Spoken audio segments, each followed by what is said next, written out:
afternoon. Call the meeting of the Liberty County Board of Commissioners to order. It's good to see everyone. Thank you for coming.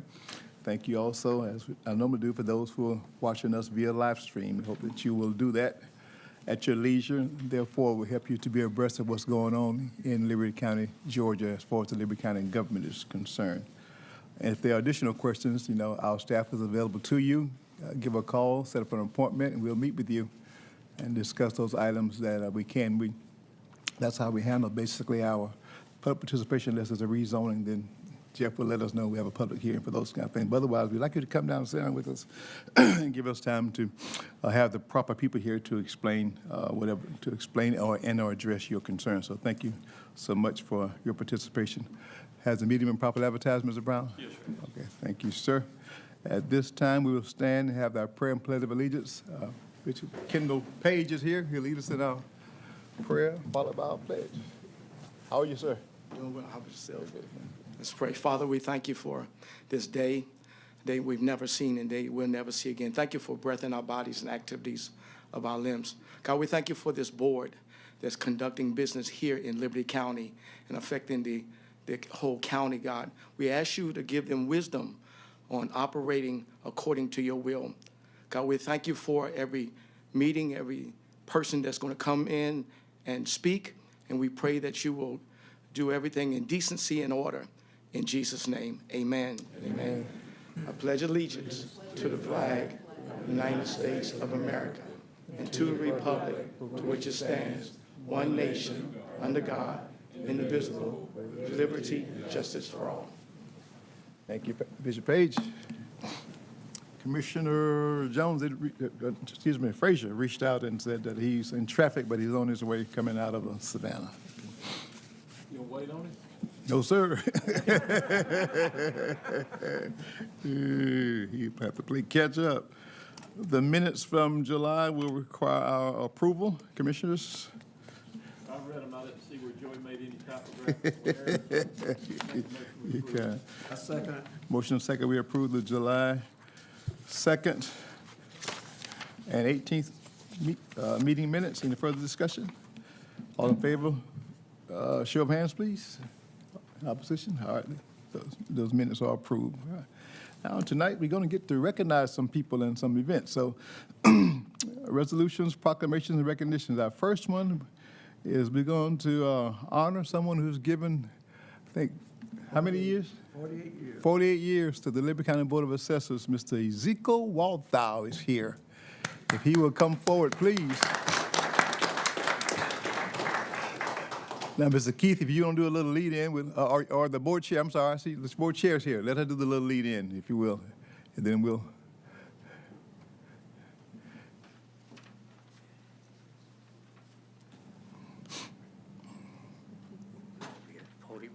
Come on up. I want to say something first. We are going to miss him.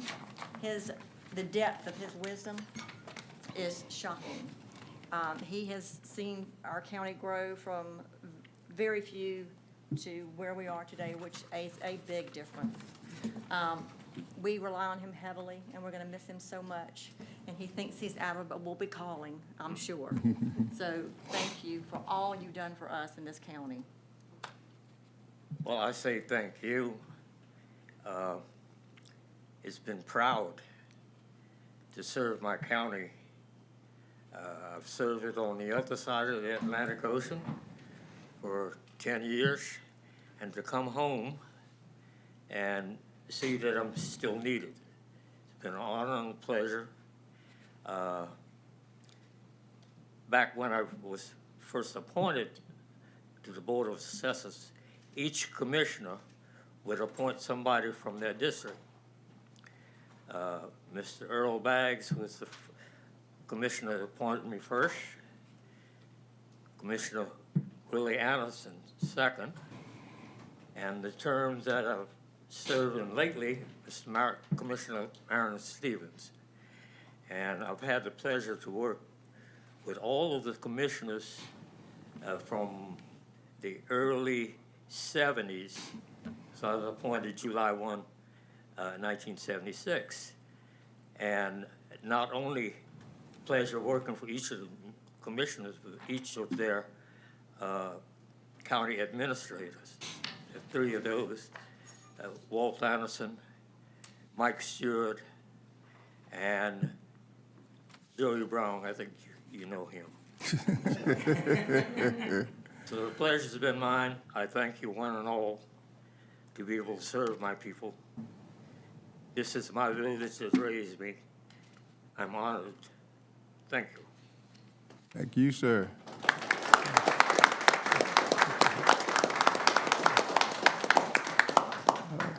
Before I read the resolution, any comments from the Board of Commissioners? At this time, we'll allow you to make any statements you want to make. Mr. Chair, I just want to say to Mr. Warthow, thank you for your knowledge, your time, dedication to Liberty County. And I will say this, during the years, I'm well aware there's been times when some people in Liberty County wanted you off the board. But you Yes. hung with it, you stuck with it because you believe in doing it right. And I believe it also helped to keep Liberty County out of trouble. Because if we do it the wrong way, we're in trouble. So to you, and also as a family member of me, enjoy your retirement from being on the Board of Tax Assessors for 48 years. Thank you, sir. Any others? Well, thank you, Commissioner Stevens. You know, I learned years ago that with caring and compassion, you can move mountains. United, we can do much more. We have more in common than we have that separates us. That's a lesson I learned, and I thank you one and all. Commissioner, let's go down and do this and have photo op.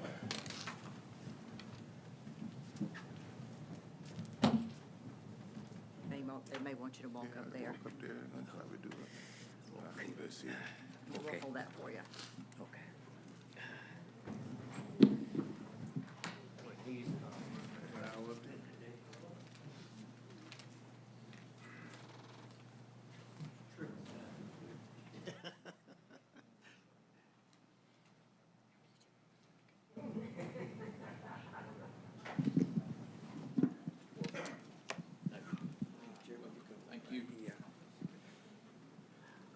Zeke, if you would face the audience, please, sir.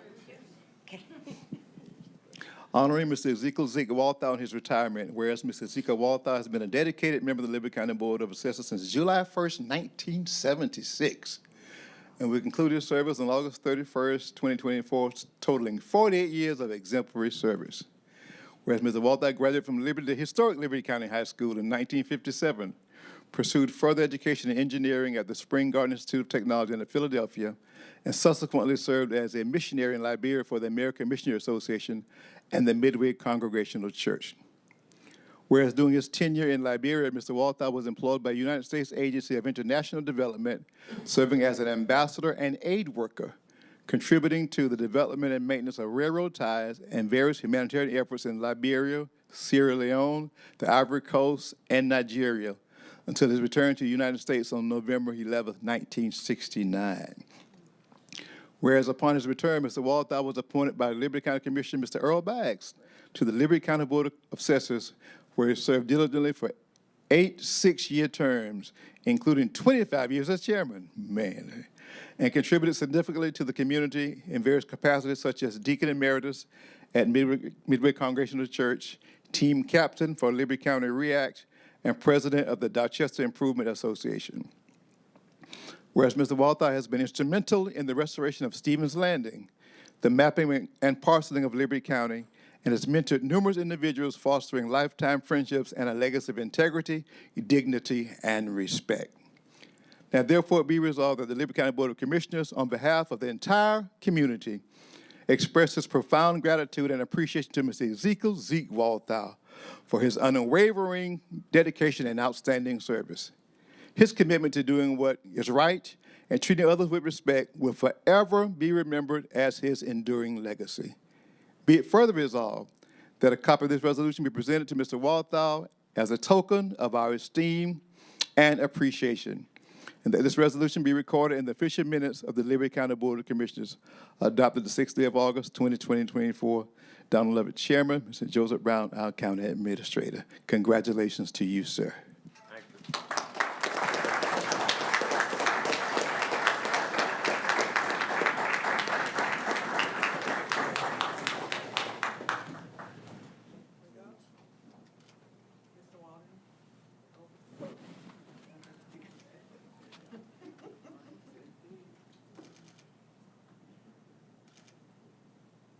Some of his fellow board members are here, I'm told. Will you come and join us in the photo? And our family members. Are they shy? I'm here.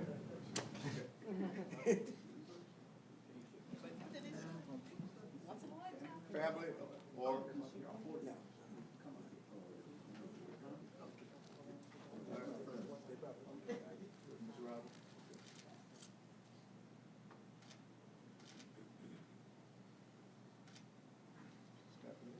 All right, sir. Congratulations.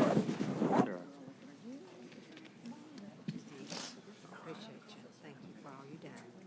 Thank you for everything. Thank you.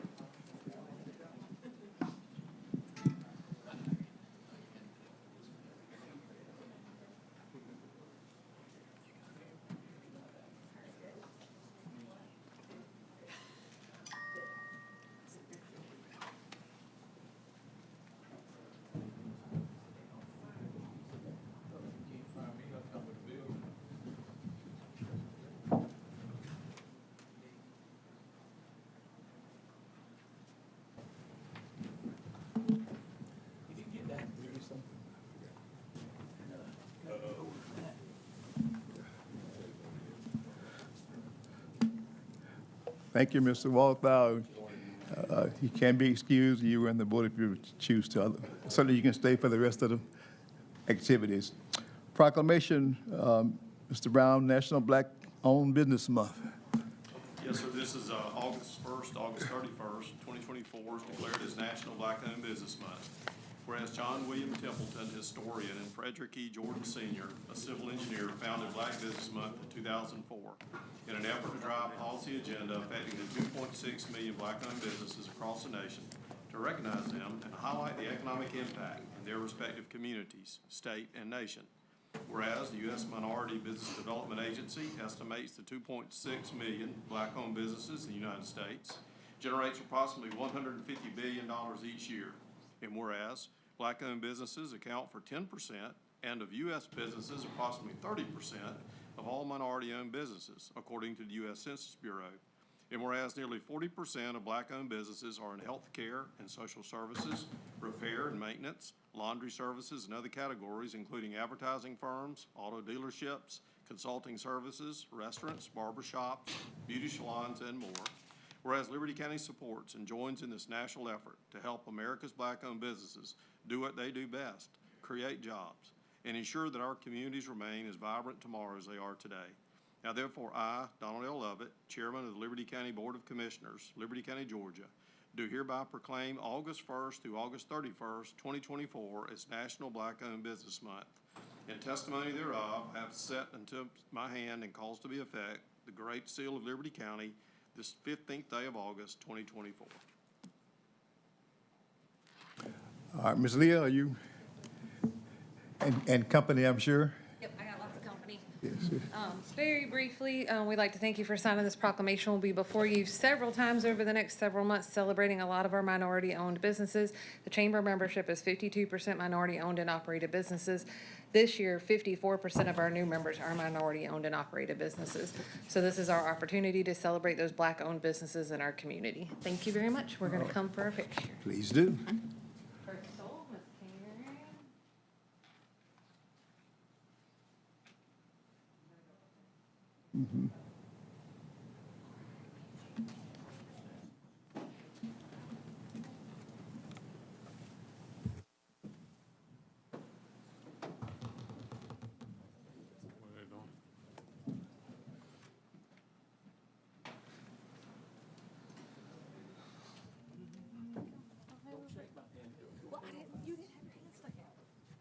I know I do too.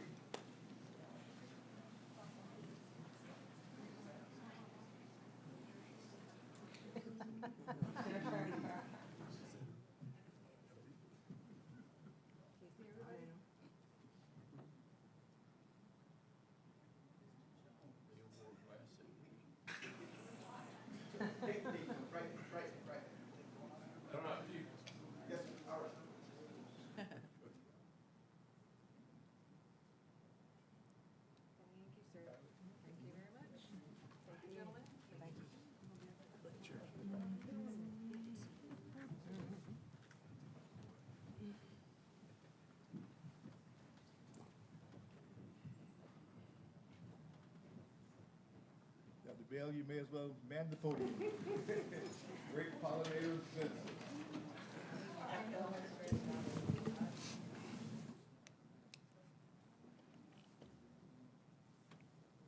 And who's going to stand with you? We have a couple folks. Okay, all right. Good evening, Chairman and Commissioners. We're here for the pollinator census, and it's basically just to make aware of our friendly weaned friends that we need. One thing I wanted to point out, we partner with the Girl Scouts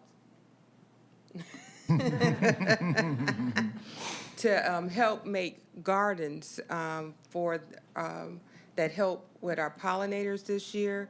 We did 459, and then the Girl Scouts came back and did 50 more to hand out to our community. So this is awareness about our pollinators. Okay. This is a proclamation, Great Pollinator Census, whereas pollinator species such as birds and insects are essential partners of farmers and ranchers in producing much of our food supply.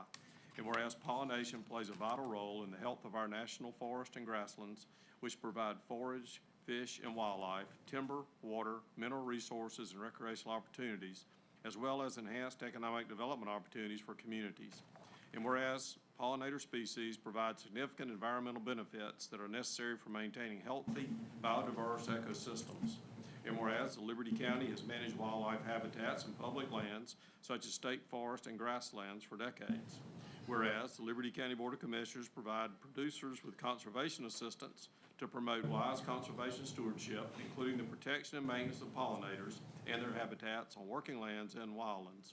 Now therefore, I, Donald L. Lovett, Chairman, do hereby proclaim August 23rd to 24th, 2024 as the Great Pollinator Census, so declared this 15th day of August, 2024, and urge all citizens to recognize this observance.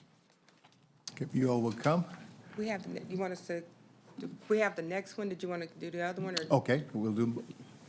That way Yes. save you some time. So the next one is the Georgia Coast is not an ashtray, is that correct? All right, so Georgia Coast is not an ashtray is to remind people that cigarette butts is litter too. And when it goes into our waterways or into on our roads and get into our gardens, it messes up the environment. And people believe that just because it's so little and it's so easy to flick, that it's okay. But it is our #1 litter item, not just in the United States, in the world. So this campaign is to target our bars and our restaurants where we know people would sit down. So we have coasters that they can sit down and they will look at, placemats. And then we also are challenging our commissioners, if you take the challenge. In front of you, there is a bag of that you can collect cigarette butts. So if you go somewhere or know of a place that have the cigarette receptacles, you'll just empty that receptacle inside that bag that's right there in front of you, seal it up, it already has a label, and take it to UPS or call me and I'll take it to UPS. And that'll be our first step towards getting it counted. At the end of the year, they actually tells us how much cigarette butts we collected, what it was used for, because they recycle. I don't know if everybody know that. They recycle cigarette butts. They make a nice hard plastic that make ashtrays of one of the things too. And then any tobacco is compost. So if you're up for the challenge, we hope that you would take that bag and use it, and the only thing you have to do is mail it off. Thank you, sir. That's it right there. Okay. This is a proclamation, Georgia's Coast is not an ashtray.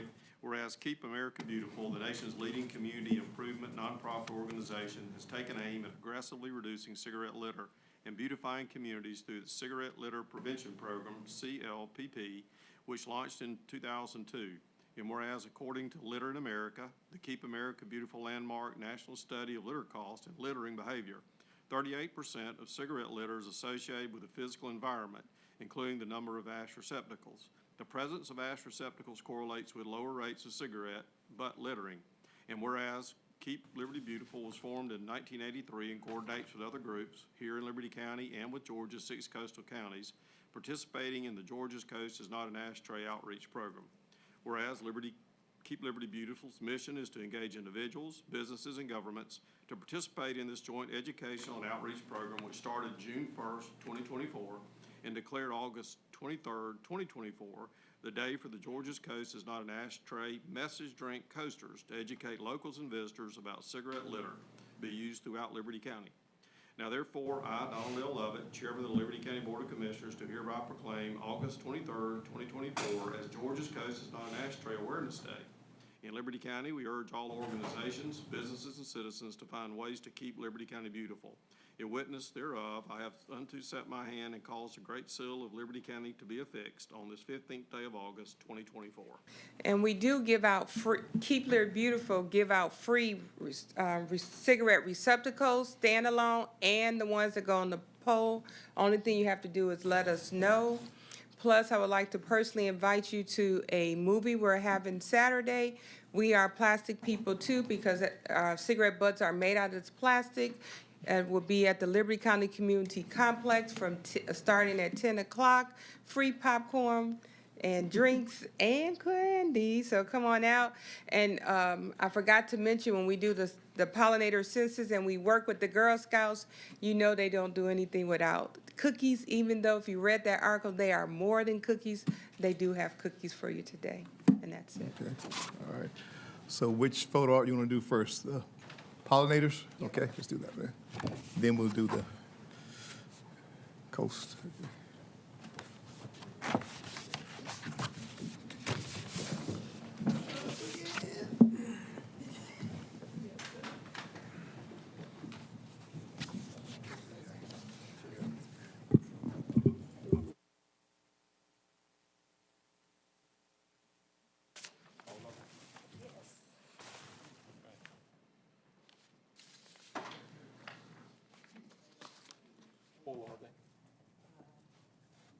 I didn't want you to put it down on Justin, because he may not get here till next month.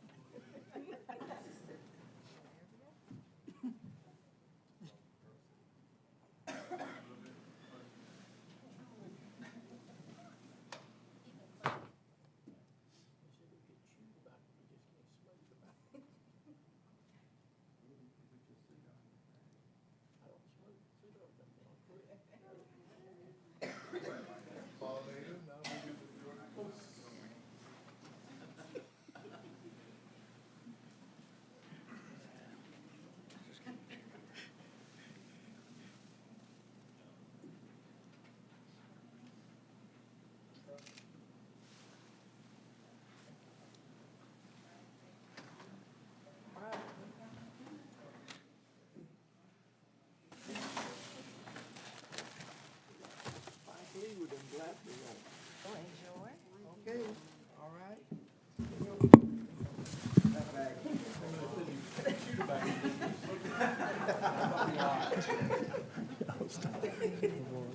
Thank you. Hey, baby. I just say hey. Oh, yeah. Thank you.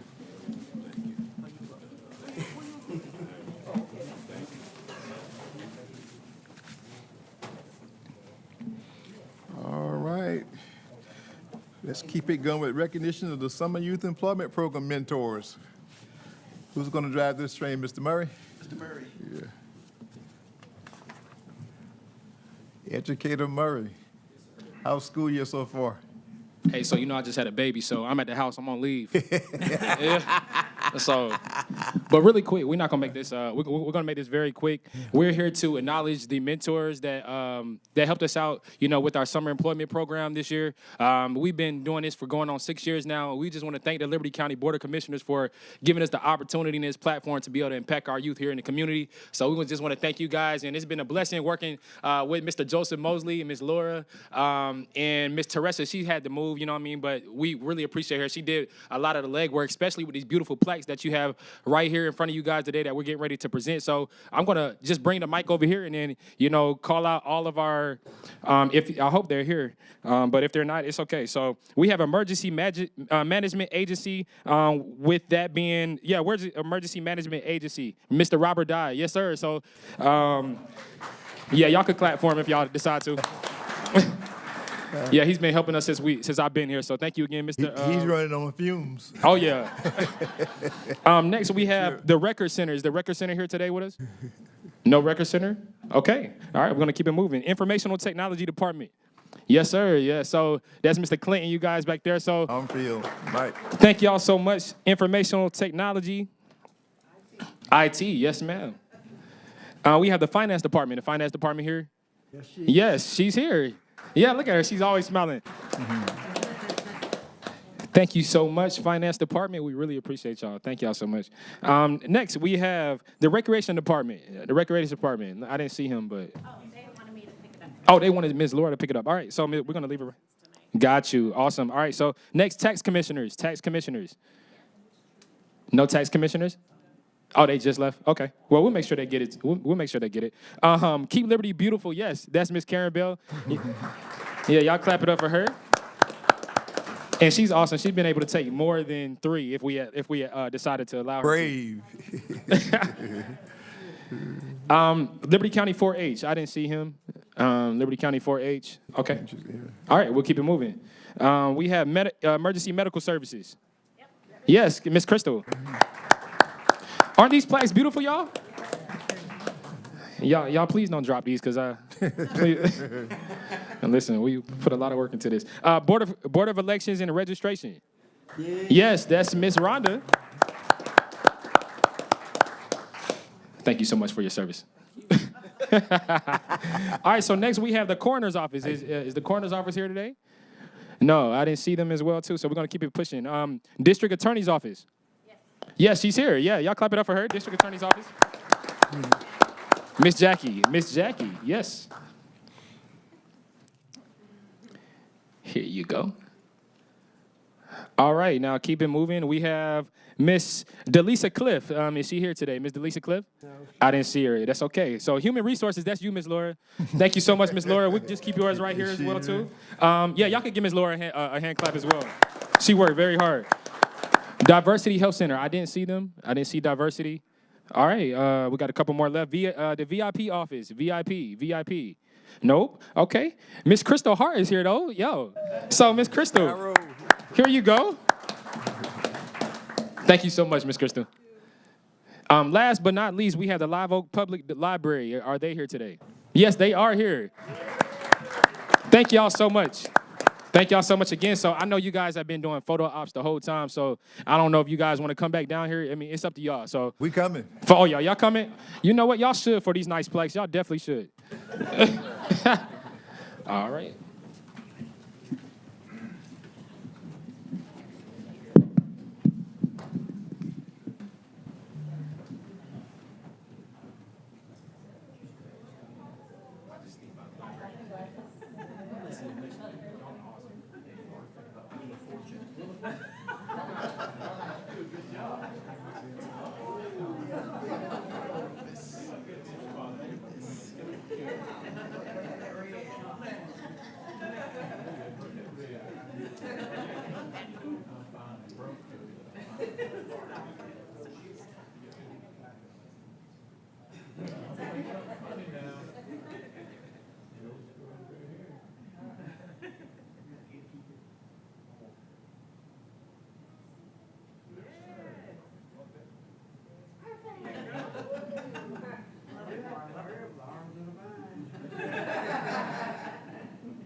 keep on living. Yes, sir. Thank you all for investing in our young people. We appreciate that. The program's off to. We start to hear and see dividends already of your service, so thank you. All right. Our departmental reports, our county attorney is here, Mr. Davis. Recent MOU. Evening. Yes, sir. As you folks know, regionalism, the concept whereby local governments collaborate to identify issues of common interest and find solutions together, is kind of becoming of critical importance to local governments, especially with funding. State and federal funding agencies really require that sort of regional approach before you're eligible for any meaningful assistance. There are a lot of examples of this that have worked in our region. Probably the best is the Joint Development Authority that Chatham and Bryan and other counties have participated in to attract Hyundai. You have solutions for water and wastewater that local governments have partnered on and obtained considerable funding to finance.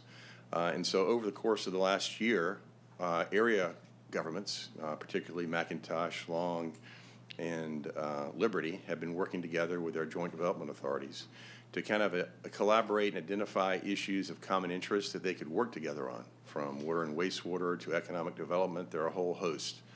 And so before you today is a memorandum between those governmental entities, each of the 3 counties and each of their industrial authorities. And the memorandum is entitled Memorandum of Understanding Supporting Transformational Economic Development Through Regional Collaboration. Kind of that's a mouthful, but it's essentially an agreement where each of these governments commits to work together to collaborate to whatever extent they can. This agreement is not binding. Once the governments hopefully identify issues that are suitable for collaboration, they'll enter into discrete or separate agreements for those particular projects. And again, the list of potential projects is subject only to your imagination. It could be, as I mentioned, water and wastewater solutions, economic development, workforce development, environmental solutions or conservation efforts, whatever you can think of that might be suitable for collaboration with local governments. This agreement kind of provides the framework for that. The agreement's being presented to each of the participating governments. Either it already has been and approved or is being presented this week. And so you are one of the participating governments, and the other governments and I ask for your support and the authorization of the chairman to enter into the MOU. As I mentioned, it is not binding in any meaningful sense. There is no funding obligation. There is no legal obligation binding you to collaborate with any particular projects. It's just an expression of your willingness to collaborate with your sister local governments and identify projects that are worth, hopefully, your collaboration and will benefit the public in significant ways. Okay. I'll be happy to answer any questions. I've previously provided a summary kind of explaining the MOU. But if you have any particular questions about any of the components, I'll be happy to answer them. Okay. I just thought Mr. Brown may want to share what we heard from DOT about this kind of effort, as well as from our senators about this new mode of operation/collaboration. Yes, sir. They've made it apparent that it becomes increasingly difficult when governments try to work alone, especially to do large projects, whether it be, as you mentioned, transportation or other economic development projects. And they have encouraged us to work with other counties and other governments to come together and collaborate, bring those projects as a whole, to try to get multi-year funding for those cycles. Okay. I think it's of particular importance with the projects Joey mentioned, regarding transportation and water and wastewater service to the residents. It really is critical to partner with your. If you haven't noticed, we're a growing county. Yes. And our needs are there, and we can't do it alone. We have to have some. We've done very, very well using SPLOS and T-SPLOS, no doubt about that. But there are some ticket items that we need that much heavier load to carry. So we need some. Yes, and like I said, hopefully this is not intended to benefit just Liberty County, but all the participating counties, because the real intent is for the partners to identify projects of regional impact. Yes. So that hopefully everyone will benefit, regardless if you live in rural or urban communities in Liberty, Long, or McIntosh and beyond. So it's what is recommended by state and federal agencies, and I think is what allows local governments to leverage their influence and resources to better serve their communities. Yeah. And my point was, and you said it much more eloquently than I said, trying to position ourselves to be able to, what's the word, access. Yes, sir. Yeah, access any funds that could be given to this whole region, really the region, especially what may come to Liberty County. So this is how we position ourselves for that. Yep, absolutely. And I think everyone who's participated to date, all the representatives from the various local governments and the industrial authorities, I think they're all very excited about the possibilities presented by the collaboration. All right. Mr. Chairman, let's not forget in this that, we've got probably one of the best working relationships with Fort Stewart, with the wastewater treatment, with the joint Wright Army Airfield and things like that. So, we are looking at other counties, but, they're our neighbors. We support them and they support us. So let's make sure that we don't leave those folks out. Yep, you're correct. This board is no stranger to collaboration, so this is just another example of that. Okay. All right, Chair, entertain a motion. Let's. So moved. Second. Motion and second, we approve the MOU supporting transformational economic development through regional collaboration with, in this case, specifically McIntosh, Liberty, and Lone counties. Any further discussion? There being none, all in favor? Show of hands, please. Opposition? MOU is approved. Thank you. Let our friends know that we're there. Yes, sir. Julie, would you like? When would they, when they might address it in their I know respective counties? that, I think the development authorities have already approved the MOU, and I believe McIntosh, if not already, they're scheduled to this week. The storm has disrupted some of the meeting schedules, but at this month's meeting, I think everyone is expected to approve and sign the MOU. All right, keep us posted. Yes, sir. Okay. Bond resolution? Yes, sir. Sure. You folks are very well familiar with this, but as part of construction of the new county health department, you have requested that the Public Facilities Authority issue bonds to finance the cost of that project. They have done so today. They approved the necessary resolutions and authorized the validation process to complete that transaction. And tonight, you have a resolution before you which primarily approves execution of an intergovernmental agreement whereby the county will essentially stand behind or back the bonds. And that's your involvement in this. You won't be issuing the bonds. The Public Facilities Authority will, but you're committing your financial support essentially to support the bonds. And we have, I think, representatives from our underwriter here to answer any specific questions regarding rates and things of that kind. But we'll be happy to answer any questions you might have. Okay. Do we have questions, or you want him just to come forward and? Maybe Trey could just give you the final. Okay. All right. We actually marketed those bonds yesterday. All right. So. Let's do this, though, while he's coming, because I know there's someone who's new to this whole process. Just give them a little background on why the health department, its condition, and all those things that led up to this moment, if you will. Wow. I guess number one, the health department building is something, the project we've been working on, or you've been working on too, for at least 8 years to be able to get that in the hopper. The building down there was built in the early 70s when healthcare was much different, and with the health department, services were much different to be delivered. And it's, we tried to modify it and do things over time. So the new building will be about a 32,000 square foot building. It's already been bid. Contractor drawing permits now for construction activity, and it's expected to begin hopefully in the next 30 days once those permits are drawn. One of the big things of that is that absorption of the total WIC clinic, that's Women and Children's Program from Fort Stewart, is being totally absorbed at that new facility because the facility on Fort Stewart is really outdated and is starting to be used for another function. So, but again, it's much more these days than just a health department to get shots. And so this building will take care of that. And the funding partners? And the funding partners are Department of Health, local Department of Health there, and Splosh dollars that are coming in. And Trey can probably share some welcome news about the county's rating and the interest rates that were obtained. So you guys got the cake, he's got the icing, right? Yep. Come on, Trey, with the icing. Can't say enough about Splosh once again, ladies and gentlemen, how valuable it is to our community to make these kind of things happen. Yeah, thank you. Nice to see you all again. So yeah, the county did have a pretty successful day today. When we were here, I guess, maybe it was about a month or so ago, we mentioned, I think at the time, that we were hopeful we could get these bonds marketed with a rate in the neighborhood of about 4%. We were, time did us a couple of favors, and we were able to get those bonds done today at a rate of 3.9%. So we came in under 4. Yeah. It's. We're gonna keep you on retainer.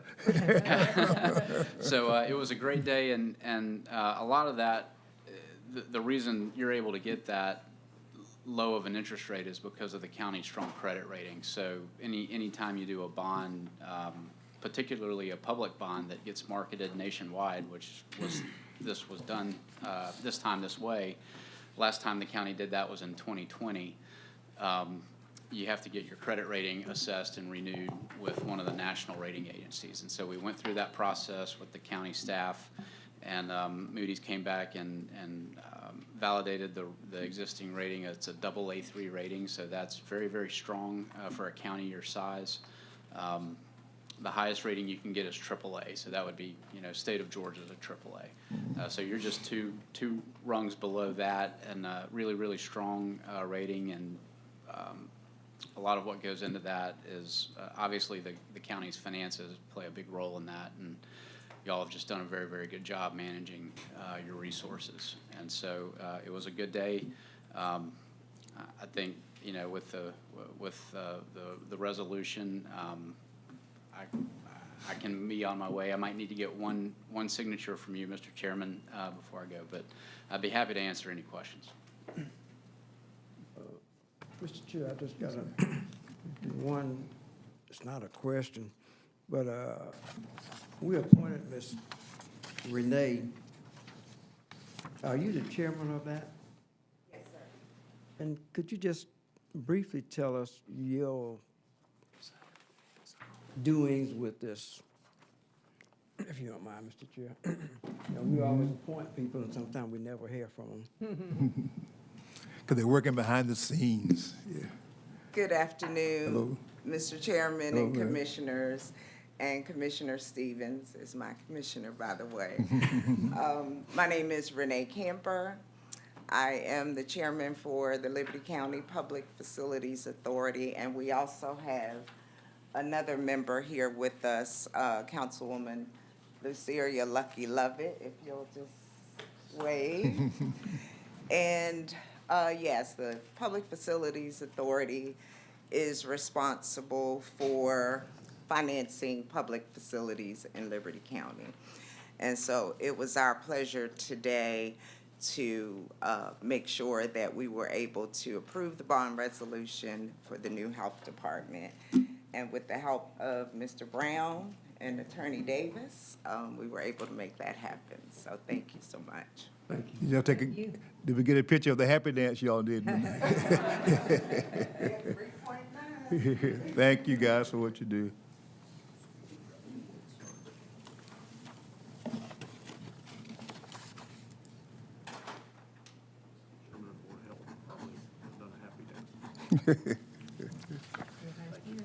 Yeah.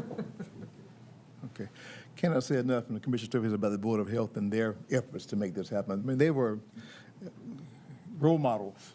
It's a role model example of how you do it and do it well. So their contributions really made all this come together. Yeah, the Board of Health and our employees down there, which are state employees, but they definitely need something better than what we've got for them to work in. And it's been a long process, but it's coming to an end here. So we'll hope to get some dirt turned pretty soon, now that the money's secured at 3.9. I think work is expected sometime at the beginning of September. Okay, they are ready to get in there. You said something I want to echo. Ladies and gentlemen, government does not always move fast. Does not. It takes time. I think I heard Mayor Hawkins say the Flemington curve 2012, but the Flemington curve, it's 2012. It doesn't move fast, but it moves. It's quick now. It moves. Sometimes I'm a person that's done overnight. It's not done overnight. That just doesn't work that way. Very rarely does it work that way. All right. So thank all of you for your work on that. Great job. Sure. And then there's just a motion to approve the resolution. Yeah. Yes, sir. And listen, I want to record his comments about Liberty County and how strong we are and how we've been good stewards. That need to be put on somebody's wall. Thank you. All right, Chair, entertain a motion. Yes, sir, Mr. Chairman, I would make a motion that we approve the bond resolution for the new Liberty County Health Department. Second. Motion is second. We approve the bond resolution for the new upcoming Liberty County state-of-the-art health department. Commissioner Thrift, would you say the amount? That's 3.9, yeah. 3.9%, Interest rate. 16 million, wait a minute, where's my paper? Okay, 18? 18,250,000. Yeah, it's an amount not to exceed 8. Not to exceed 18,250,000. With accolades for the Facilities Authority. Thank you guys again. Thank you. All right. All in favor? Show of hands, please. Opposed? All right. Congratulations. Great job. Another hand.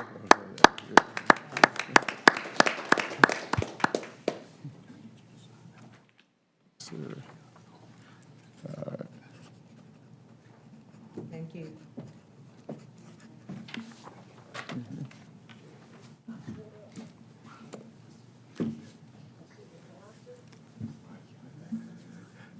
That's a good place to adjourn the meeting. Positive.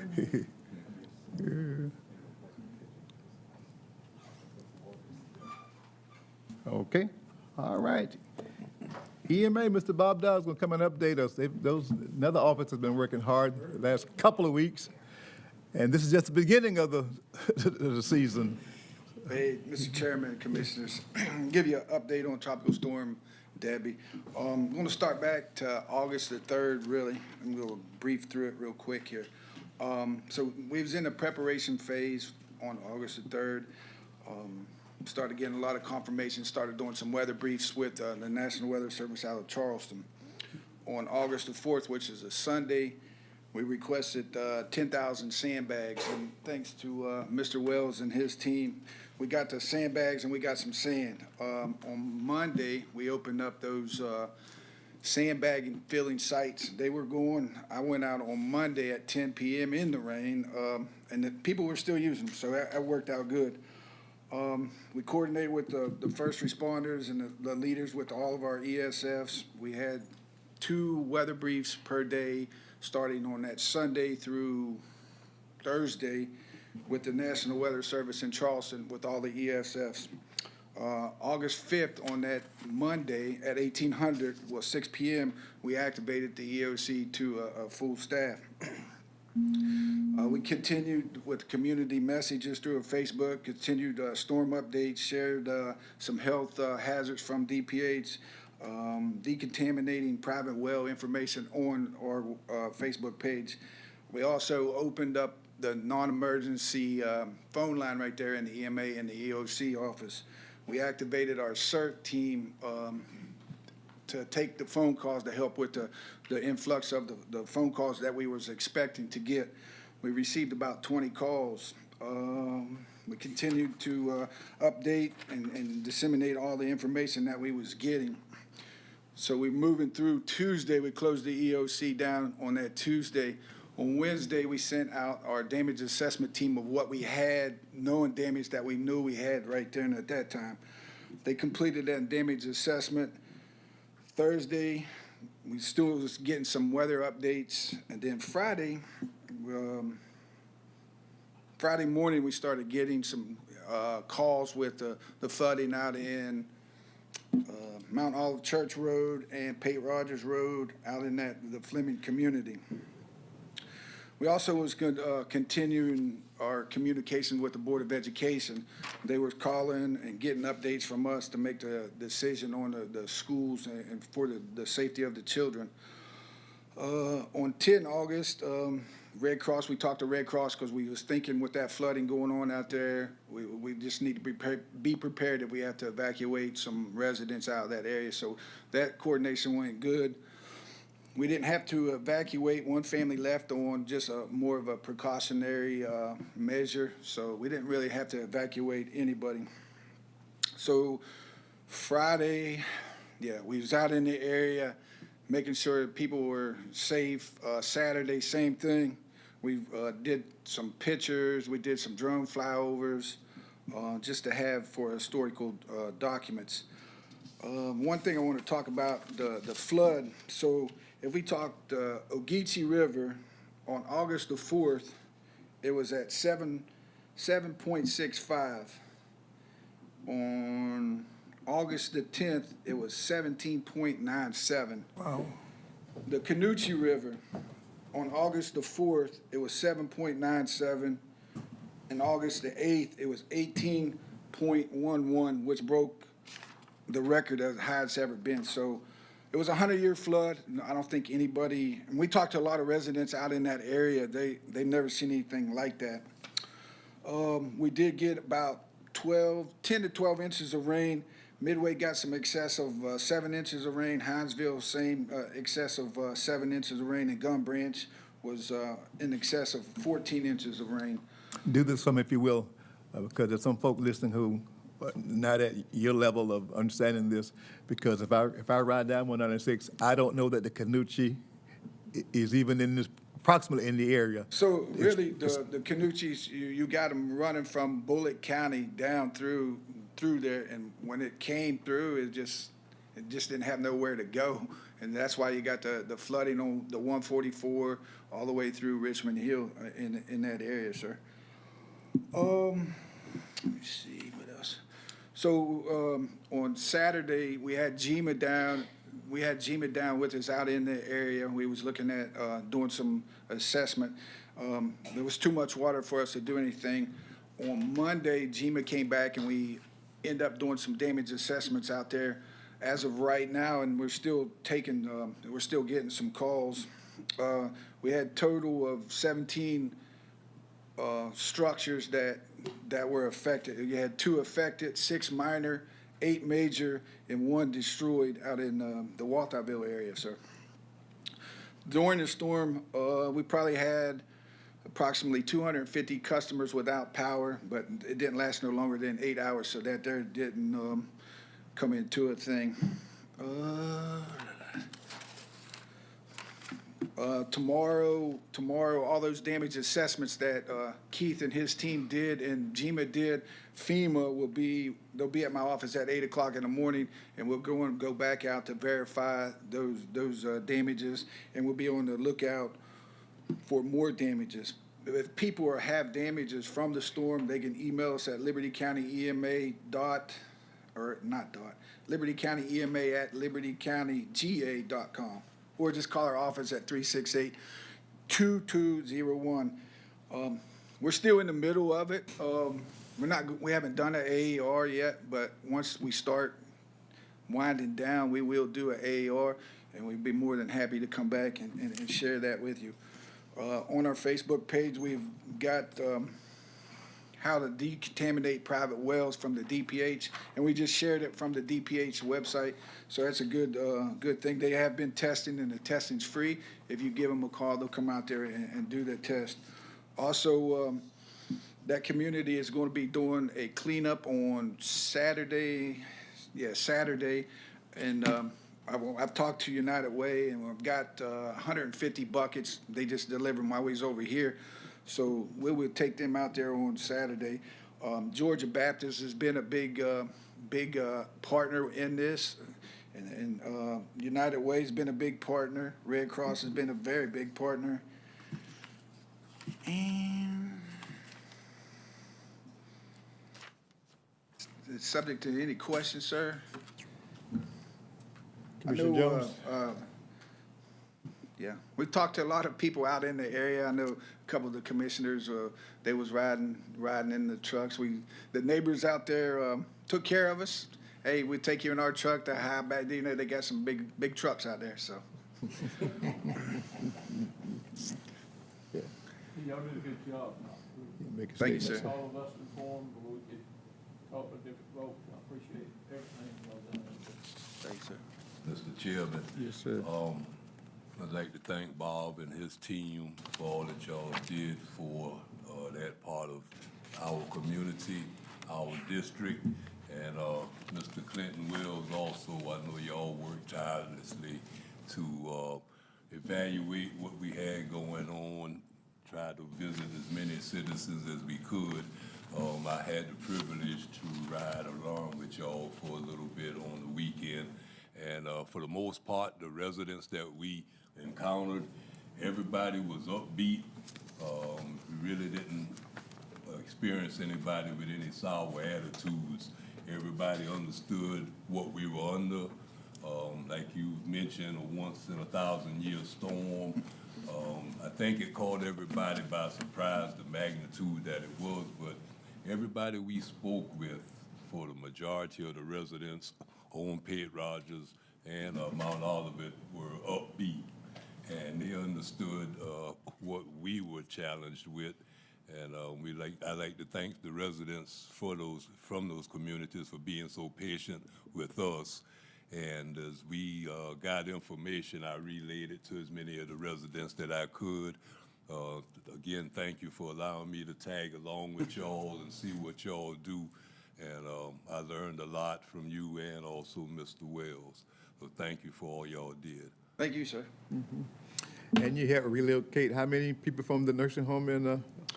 So I think it was Monday night, get a phone call around 11, about 10:30. So I went down to the nursing home. They was going to have to evacuate the nursing home in Richmond Hill, and they were bringing them to our nursing home in Midway. So we went down there, and thanks to the county fire department, we got them, and it took us. We got down there about 11:30, and we got done around 5 that morning. But we got them squared away. I know Crystal, with her team, she's been getting some phone calls from down there with some upbeat of assistant patients. So. Yeah. Well, once again, thank you guys for how you handled it.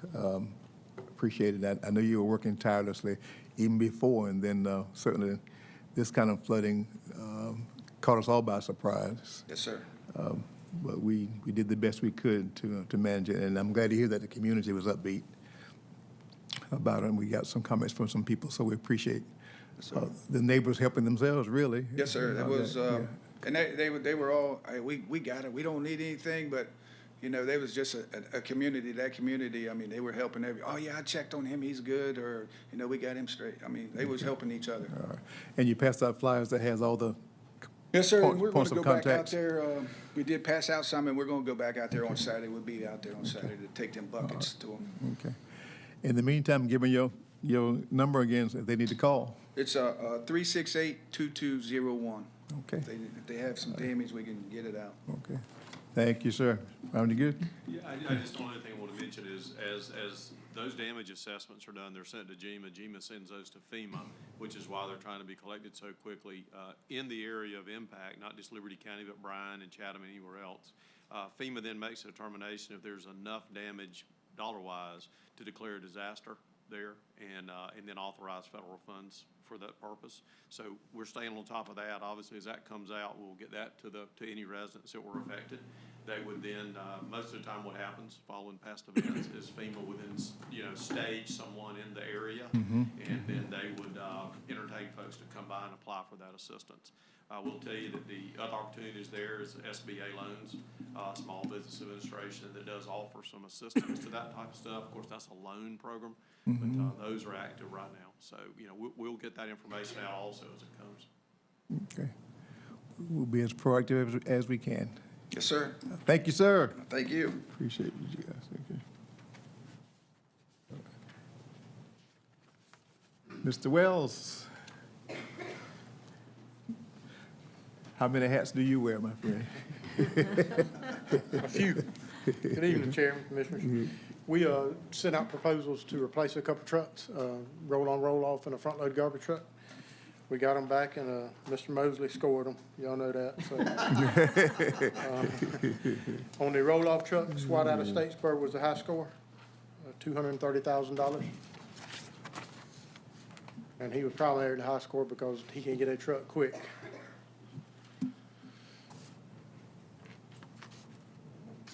Chairman, need a motion? Need a motion. Yes, Mr. Chairman, I make a motion, we approve the roll-on, roll-off truck from, is that SWAT of Statesboro? Yes, ma'am. Western Star for $230,000? Yes, ma'am. $230,000. Second, Mr. Chairman. Second, my only question is funding. That is built into the CIP replacement program as part of the fee assessment that y'all adopted a few years ago. Okay. All right.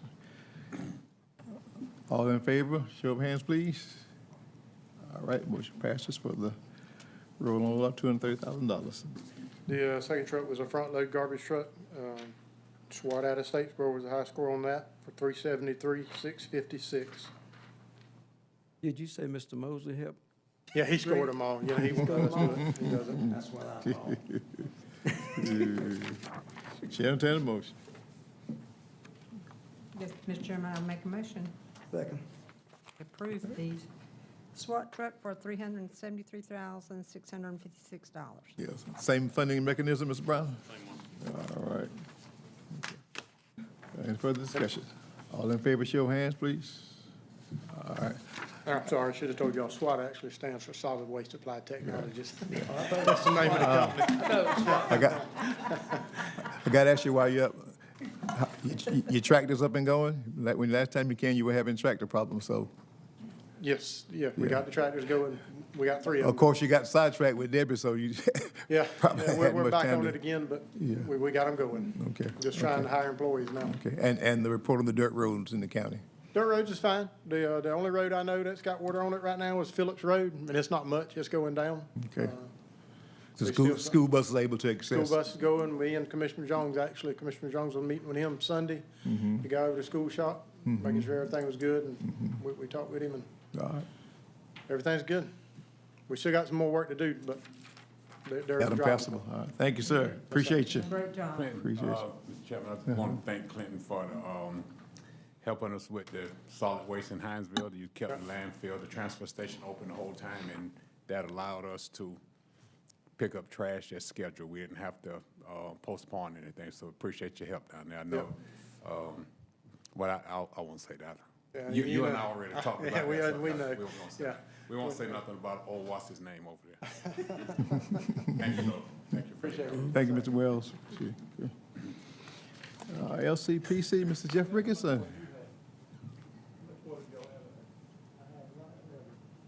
Good evening, Chairman Lovett, members of the commission.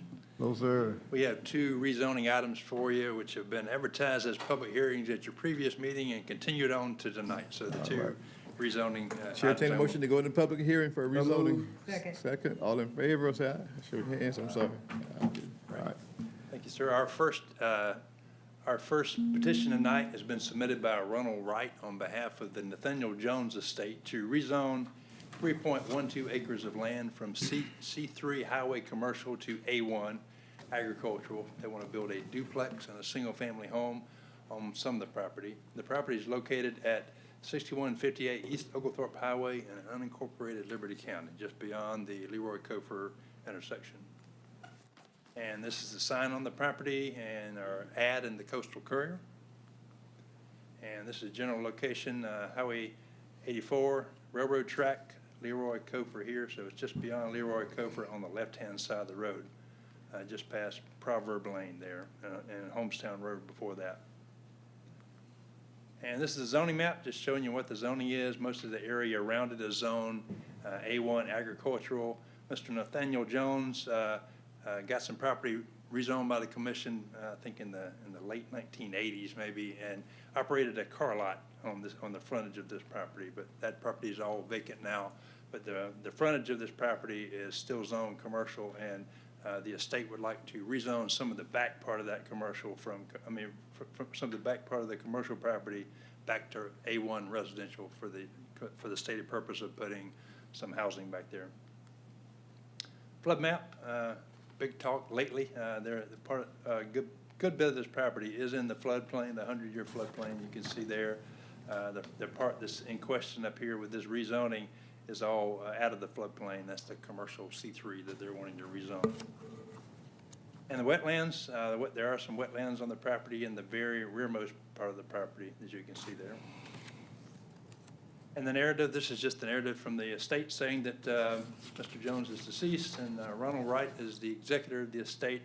And they'd like to eliminate the split zoning because the property is a big, deep property and part of it is zoned agricultural, part of it is zoned, the frontage is zoned C3.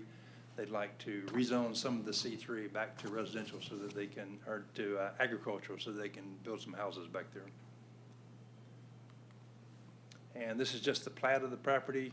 The property that's in question is down in this area, or actually it's here. You can see this is the area that's where the zoning split. So you've got all the frontage down here is zoned commercial, and then this much of the back part is zoned commercial. They like to rezone this piece right here, this little L-shaped piece, back to A1, as is the rest of the property in the rear, so that they can build some residences on that property.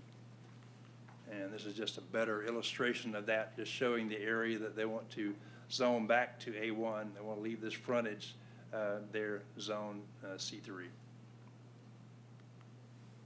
Our zoning analysis, does this property have reasonable economic use as it's currently zoned? It does.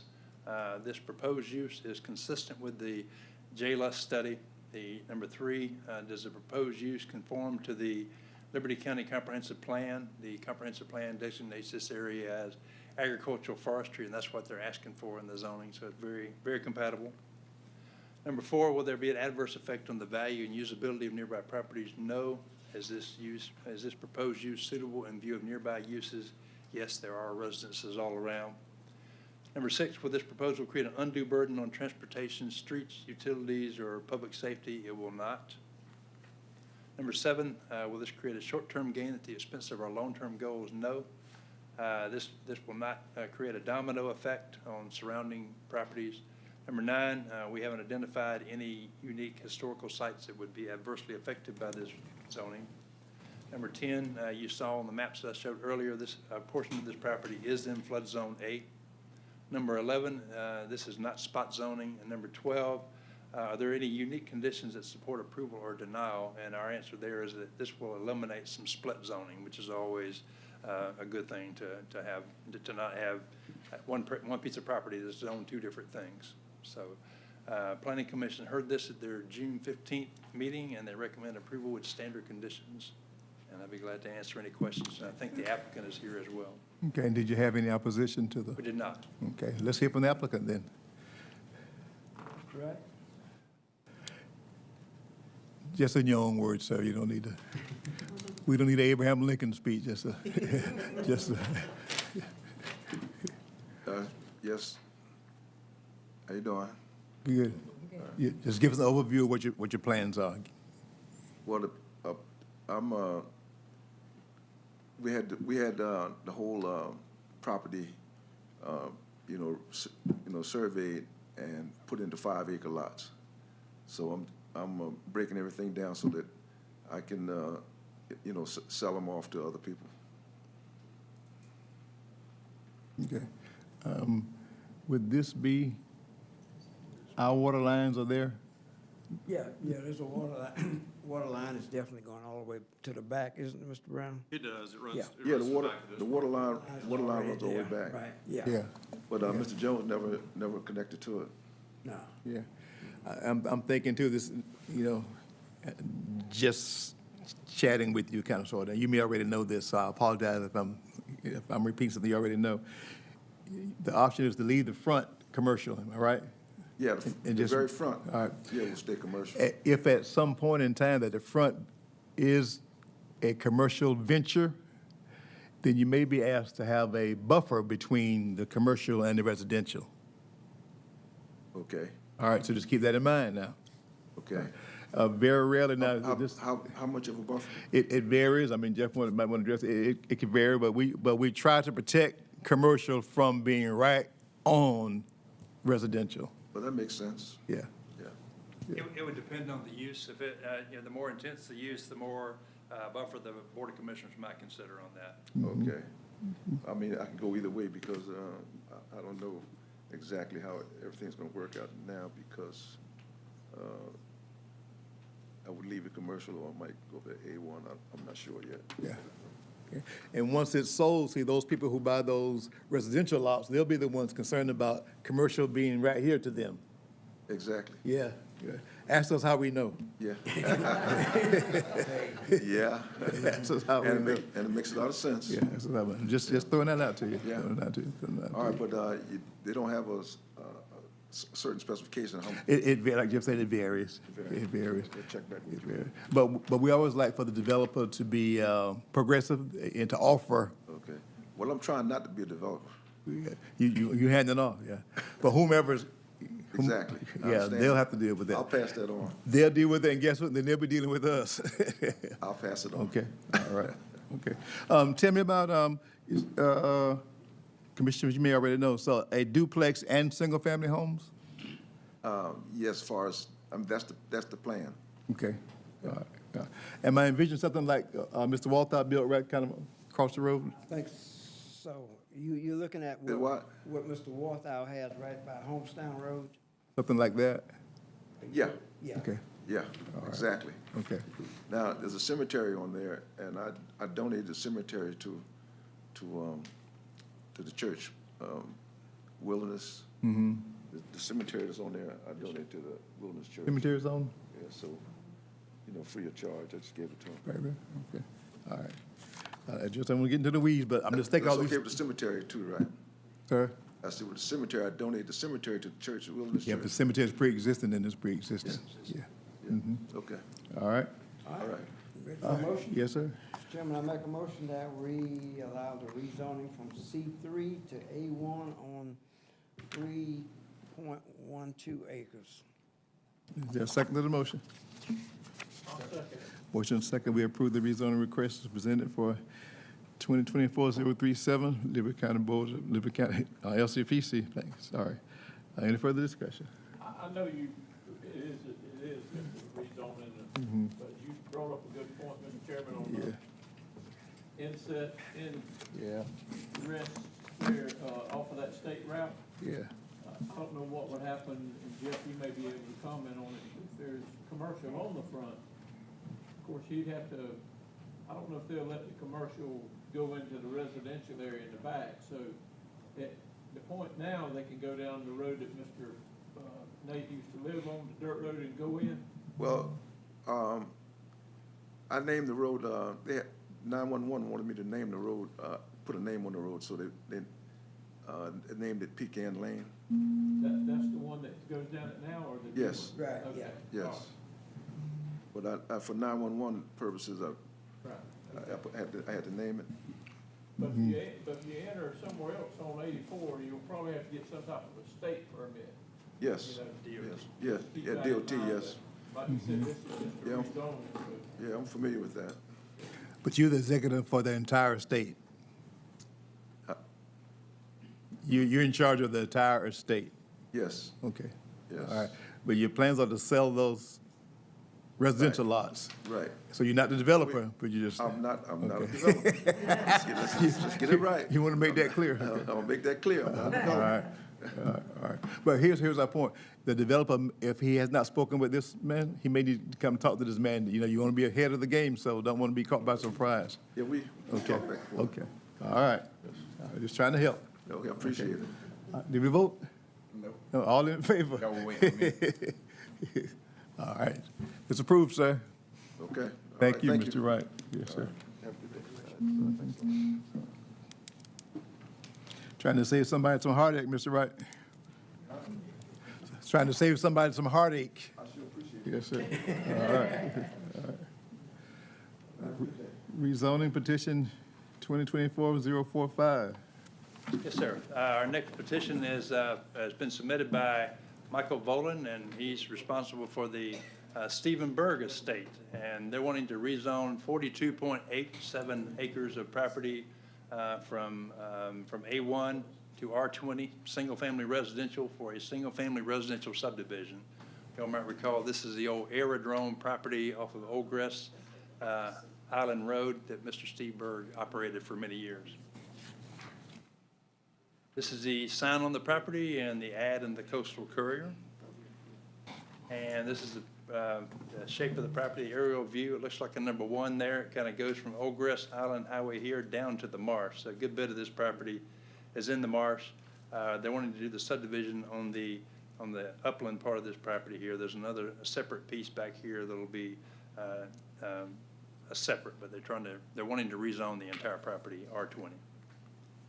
And you can see there the existing zoning. It's all zone A1, and they're wanting to change it to R20 to build a subdivision with a road going into this area. I'll show you the layout of the road, but the road goes in like this, and there'll be lots on both sides.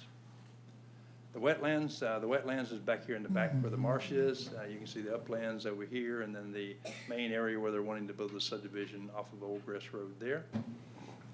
And the flood map, some of the rear portions of this property is in the floodplain. That will have to be built according to the flood regulations of the county. And this is just a plat. It's a very old plat, just showing the shape of the property. Old Grass Islands here, and then going down to the marsh in this area. And this is just their sketch plan. It's just a rough layout of what they're wanting to do. They want to just kind of go down the middle of the runway and have lots on both sides of the road, and then this big lot back in the back would just be a big separate tract that you access at the end of the cul-de-sac there. And this is just their narrative, just saying what I just told you, that they're wanting to develop a subdivision with 20,000 minimum square foot lots in this area. And they're proposing the layout that was shown would be based on them being able to get city water for the area without sewer service. So if the city were able to give them sewer service, and they're not sure about that at this point, then the density might increase some. So that's basically what they're wanting to do. The zoning analysis, does this property have reasonable economic value as it's currently zoned? Yes. Does the proposed use conform with the JLUS study? It does. Number 3, does the proposed use conform to the Liberty County Comprehensive Plan? The comprehensive plan designates this property as agricultural forestry, and obviously what they're wanting to do is single-family residential.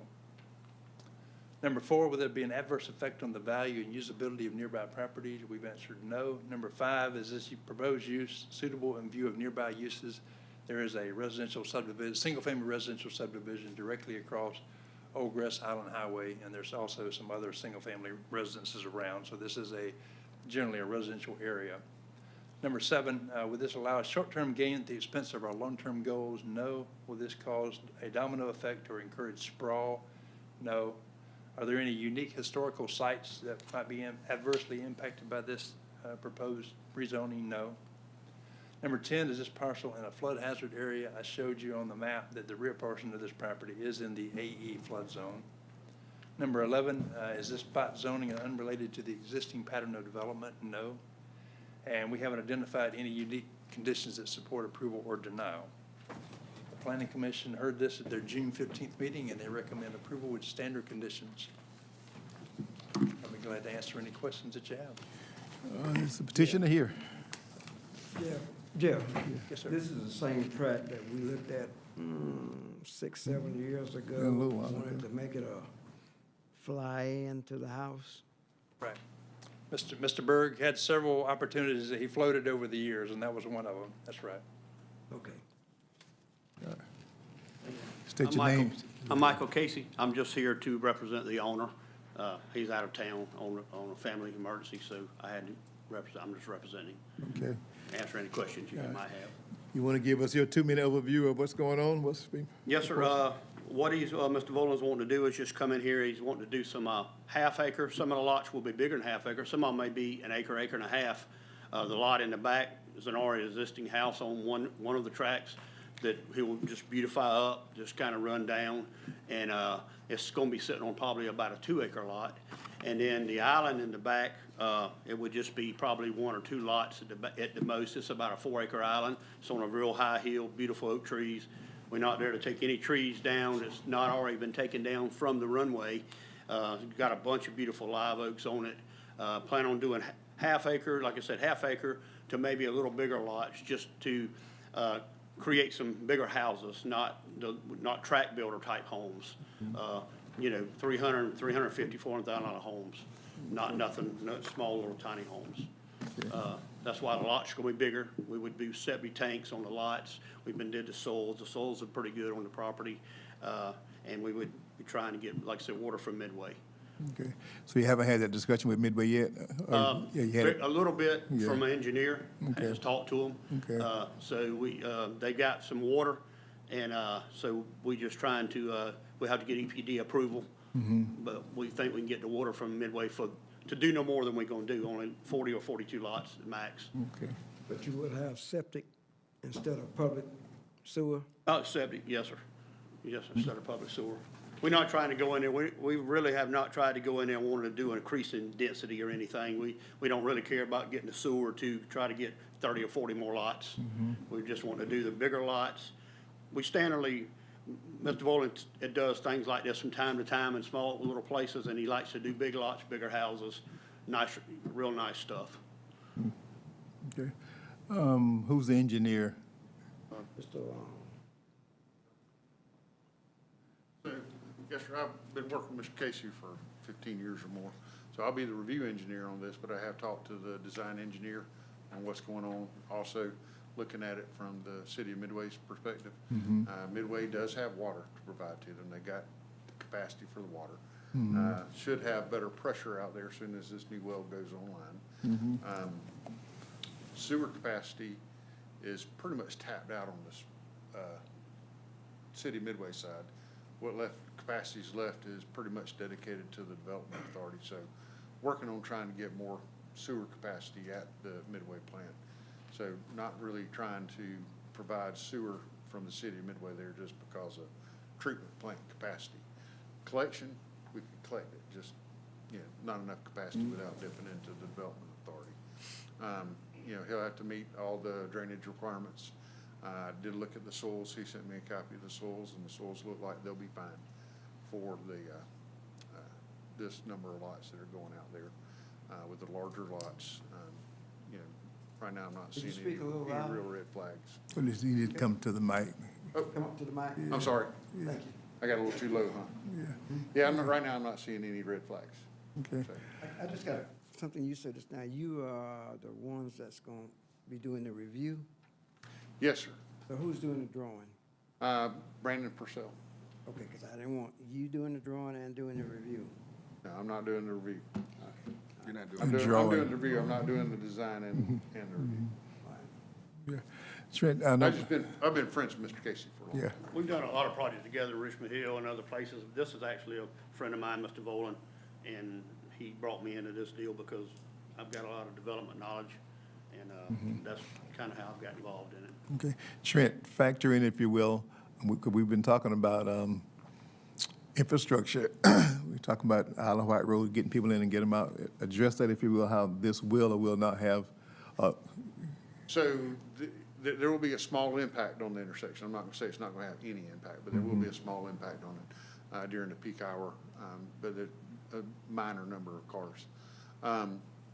One of the things we're looking at as we move forward, Liberty County doing the solid waste center there, one of the things we're looking at doing is trying to move Quarterman Drive so that it doesn't intersect like right at the intersection with Isle of Wight Road and 84. So we kind of got a realignment to do and intersection improvement there for the solid waste convenience center. Also know that some developers are trying to put together some stuff in that area to try to make that better as well. So hopefully there'll be some movement on that before too long. All right. What's too long, Trent? What is too long? Because that subdivision is being built up I wish I now. knew the answer to that question. So, because I'm not really in control of the funding, so on that. Now, for us, as soon as we want to try to move forward with the solid waste convenience center and relocating Quarterman Drive, we can move forward at your pace. So, Mr. Chairman and Mr. Brown, y'all hear that? We need to get the moving on that, because those houses out there, as soon as they put the last stripe of paint on it, somebody's moving in. So now we're talking about adding more houses that's going to interfere with the intersection. So Yes, sir. It's not going to throw it to a level of service D or anything like that, but it's still, there are going to be cars there. So I can't say that it's not going to impact it. There will be cars, but it's not going to be much different. You're already going to be in a level B or C at certain times of the day. So you'll be in the same category when he's finished as you are now. Right. Because you've heard our discussion, we're just trying to be, once again, using the word proactive again, so that, so as the county develops, we ensure that the residents who live there will have, I don't say easy access, what's a better word, have efficient access home and to other areas. Because some of them coming out there going to go 95, and some going to come into Hinesville. Trying to ensure, sir, Mr., that we look at that at this point, because what happens is if we don't, then those folk come to see us too. That's exactly right. Yeah. And the other thing that's happening is little shopping centers starting to open up across the street, intersection. yeah. So, now's a good time to be working on that so we can be ahead. All right. Well, I got you. efficient and safe, that's the main thing, and Commissioner Stevens had already talked about that before, on the other one, that it's further down the road. The question I had on, how many lots, Jeff, is the maximum before you have to go into a spray field? 100. How many? 100. 100? Yes, sir. So you don't anticipate no more lots being down that road anymore? He says all marsh on the backside, isn't it? It's all more, it'll dead end. Everything's marked right now.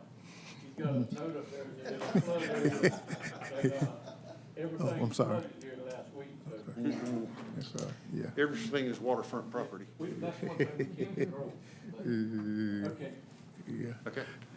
And two, for a and Joey has some people who want to speak, and for clarification, and if I'm wrong, you guys certainly correct me. I had been,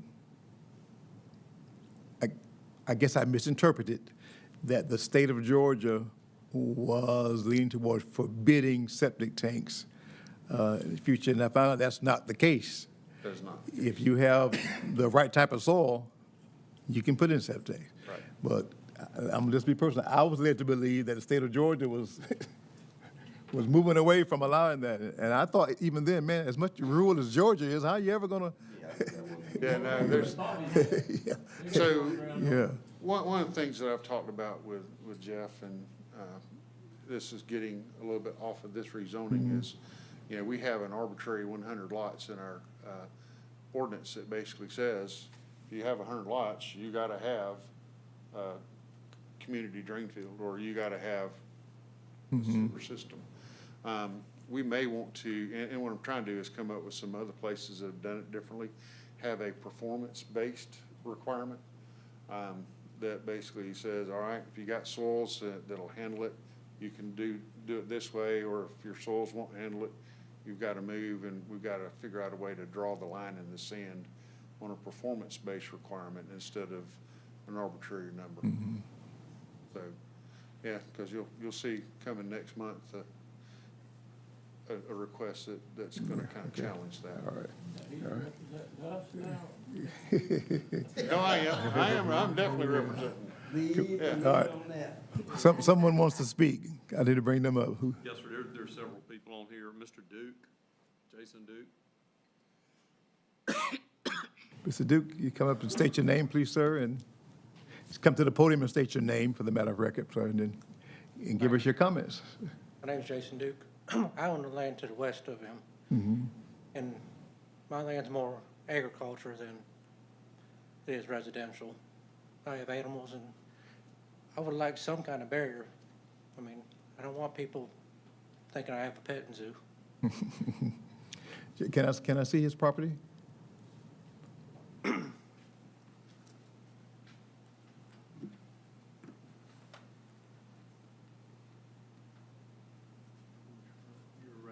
Yes.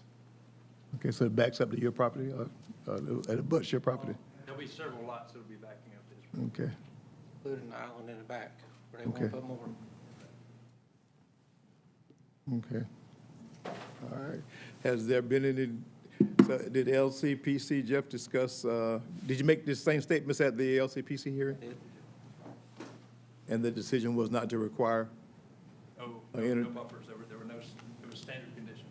Okay, okay. All right. Thank you, sir. We got it. Next speaker. Mr. Paul Hawkins. You had signed, you didn't want to speak on this, sir? He said he was just signing it. He's here. I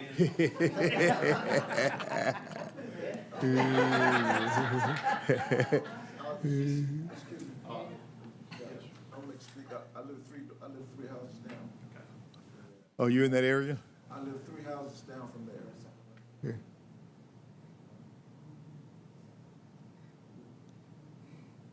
Let the boss speak. Yeah, I live three houses down. The problem I have is, how many houses are they planning on putting on in there? Huh? About 40. Around 40. About 40? Because here, we don't have any water pressure now. Our water pressure we have trouble with water pressure from time to time now. Don't put those houses in, what about our water pressure? Can I address that? You can. I can tell you kind of some stuff. But technically, sir, that's a Midway issue, not our issue, but we'll let him address it. Yeah, so, there's a couple things that are going on. We have a new Midway has a new 1,000-gallon a minute well that's waiting to be put in operation, waiting on EPD to say, go ahead, we've already turned in our permission to operate, just waiting on them. Also, the city is looking at trying to get a new tower to put on that side of town as well. And whether I'll have a well to help pressure, and then I'll have another tower. So you'll have another tower besides the one you have already? Yes, exactly. We'll put a 500,000-gallon tower over there near City Hall. Okay, what about traffic getting in and out? Because we have traffic That's what getting we in were and out now. talking about earlier. Yes, Yeah, sir. okay. Yes, sir. All right, okay. Thanks, sir. All right. Thank you, Mr. Wright. Okay. I had a Mr. Hurley. Okay, and then I've got one on the bottom I can't read. Was there anybody else that wanted to speak? Come on, sir. Come on up to the microphone. At our meeting, he did mention putting in a fence. Uh-huh. I mean, did the fence disappear? Mr. Trent Long? That was you. Yeah, I mean, they're gonna, yes, sir, I mean, we're trying to do whatever we need to do. We require the houses, each house backs up to him. Nowadays. Hey, who's gonna maintain it? And so, anybody, unless, where there's no tree, some of his property, I walked the property a bunch, but he got some nice property. And some of the property, but him's got some pretty good woods on it, and some of it's got some trees. But anywhere there's houses, that bust the field, I mean, we won't have a problem with, making the homeowners on those lots, put 6-foot privacy fences in the backyard. Okay. Okay, so all the natural buffer's gonna stay? Sir? The natural buffer's gonna stay there? Well, we'll leave, how much, the buffer isn't real wide, is it? I think it was only maybe, we can't leave, I mean, based on the lot size, because of the septic tank requirements, we'll have to take out what's little bit. But we're not planning on taking out a bunch of trees by no means. We'll try to leave as much as we possibly can. And love trees, I mean, that makes the lot so much nicer. There ain't that many there. Mr. Chairman, could you come back up to the mic? Make sure what you're saying is being recorded. Yes. I heard you talking about buffer, putting up the privacy fence. Yes, sir. You know, after about 2 or 3 years, privacy fence look like Boo-Boo the Bear. Yeah. So who's gonna maintain it? Well, property owners, it'll be an HOA. HOA, I'm gonna tell you right now. And I know. The HOA do me. I understand that. Boo-Boo. I know. But, any area that has some natural buffer that we can leave, we will promise to leave. If he, we can work with him, and if we look at it, we can walk it, look at it, and see there's some natural buffer that'll leave, I'd much rather leave a natural buffer than take it out. I mean, that's the cleanest way, it's the best looking way. I agree with you on fences. I've done subdivisions and I've seen the fences look bad in a few years. And some paint them this color, some paint them that color, even though you got a green color you're supposed to be all, it doesn't always work. Okay. So I understand that, but right. we would definitely work with him on trying to keep All right. a buffer for So he the said field. every house that abuts your property will have a privacy fence, and where he can, they will leave a buffer, natural buffer. And it's up to each person to keep maintaining the fence. Yeah. Yes, sir. So when it- Oh, always. So when it falls down, it's just Yeah. gone? Yeah. I mean, we'll definitely try to put it in there. I don't know if you've been all over town, but I see that Being a nicer all houses. over, That's how it looks all over town. all over town. Being the nicer houses, you would hope that they're gonna They try to would, put the value yeah, up versus somebody's building a tract, Yeah. small tract houses. Yeah. They If the don't take care HOA of it. operates as it's designed to operate, they'll take care of it, but they don't always, I understand that too. Most yes. time they don't. yeah, they don't always. yes. I understand he's going. Just real quick, Jeff, just a quick question. I know normally whenever we have rezoning concerns like this, normally we have some type of natural buffer, correct? It varies. The county doesn't have automatic buffers like the Right. city, like some of the cities do. So the only time we have that is when you make that a special condition. So if you make a condition that all the properties have to have fencing, then they'll have to have fencing. Right, and Mr. Duke, real quick, I'm getting a little older, so I don't have any glasses yet. But your property is right next to it, correct? Yeah, on the left, all the way down. all the way down that parcel. The little, I'm not gonna call it little, the square? He has animals. I'll show it to you again. It's everything in this whole big property over here, this whole big. Oh, so that's like acres. Yeah. Yeah. Right, okay, so it's not just that square. Yeah. So, Yeah. I don't know. And then, so this rezoning, correct me if I'm wrong, is for 42 acres. Then, isn't that what it said, 42? But out of the 42, it's only gonna be 36 lots because the back side is Marsh. correct? So, well, I'm sorry, 30, so it's saying 36 lots. 36 to 38. And then there's a lot, there's already a house on it, he knows there's a house already on it, that it will be it will be his own lot and own house with several acres. We're gonna make the house look nice, because it's really too nice a house to tear down, it's like a log cabin type home. Understood. And then in the back, on the island, there'll be a couple of lots on the island at the most, but it's a very high island with big, beautiful trees. And it abuts the marsh. Understood. So, and I heard you say earlier that you were going to make sure that the homeowners put the fence up? Yeah, on Or the back- builder? On the backside, the builder slash homeowner, yeah, the builder. The builder? Uh-huh. The builder's gonna build the fence? Yep. When he build a house? Yep. Most of the builders now, that back up to somebody, build a fence on the house to sell it. Most of them now, anyway. 99% of them. And Mr. Chair, how will we make sure that that is done? We just need to make the special. Chairman, if you really want to see a fence along all the rear property lines, you can make that a special condition that you're approving the rezoning that with a condition that there'll be a 6-foot privacy fence along the rear of all new lots that abut this property. Or natural buffer, correct? Or natural. Because what I'm saying is, after lot 20, if everything back there is. Woods. Right, and we'll make sure it stays that way, right? So Right. any developed lot would need to have its own privacy fence in the rear, but to the point where the lot's in, then you just leave it natural. Leave it natural, yeah. We don't take it. Person in the back, he's clumping around over there on his property. Yeah, we went outside. So, I mean, the best thing to do is let's just put a special section in there that they put a fence up. For each lot, for each, Like y'all. One all the way down, and I don't really care if it, because person might want wood, and one person might want chain Vinyl. link fence, and, I mean, it don't matter the difference, just as long as they meet, and people won't be leaving where the houses is at, going in there, anywhere else. Now, I don't know what's on the right-hand side, what is that Dollar Jones's old place, Mary? No. On the right-hand side, what is that? this is wooded. It drops off to some low wooded land. Okay. Commissioner Jones, this your area? Yes, sir.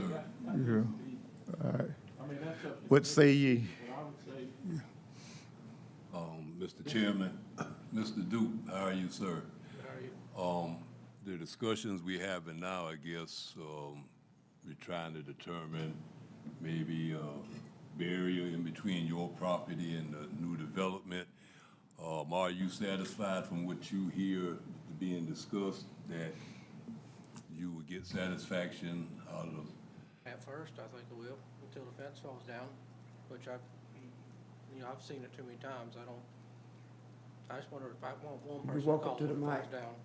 I have to fight every person up and down to,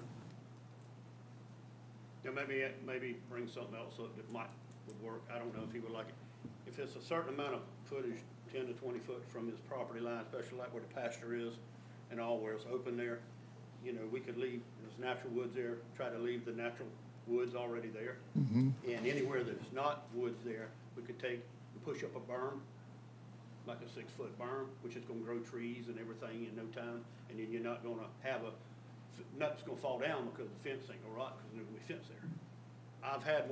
I've gotten better with berms and letting, within a year or two, all the little seedling pines grow up and make 6 or 8 foot tall in 2 years, and then you don't see nobody. Okay. Kinda like they do on 16 and 95 and places like that. Back out. You know, that may be better than a fence, because you can do a nice little tight berm, let it grow up. You know, it's either or. and I would just like to make the suggestion moving forward that you work with Yes, sir. Mr. Dukes in trying to resolve Oh, this yeah. issue, please. Yes, sir. Be glad to. along with the back, Huh? in the back of the island. Yeah, yeah. Yeah, we would leave buffers. On that island, it's so beautiful wooded, would That's part of very, it's fine too. yeah, you probably wouldn't take much trees out on it. I mean, just where you're gonna build it, maybe a little area where you got some grass, but it's so pretty little place. Whoever builds there is not gonna take it all. You don't wanna maintain that All much. right. That's a lot of yard. So Joe, how do we frame this now? So So we had a very similar situation years ago, not far from there actually. And so the most clear way is to say that there's a stipulation that you require a vegetative buffer or berm to exist that will be no less than 20 feet, 30 feet, whatever. That one was 30 feet. There was a 30 feet natural vegetation buffer required, either through existing vegetation that was there to be left or non-existing vegetation that was to be planted along that area.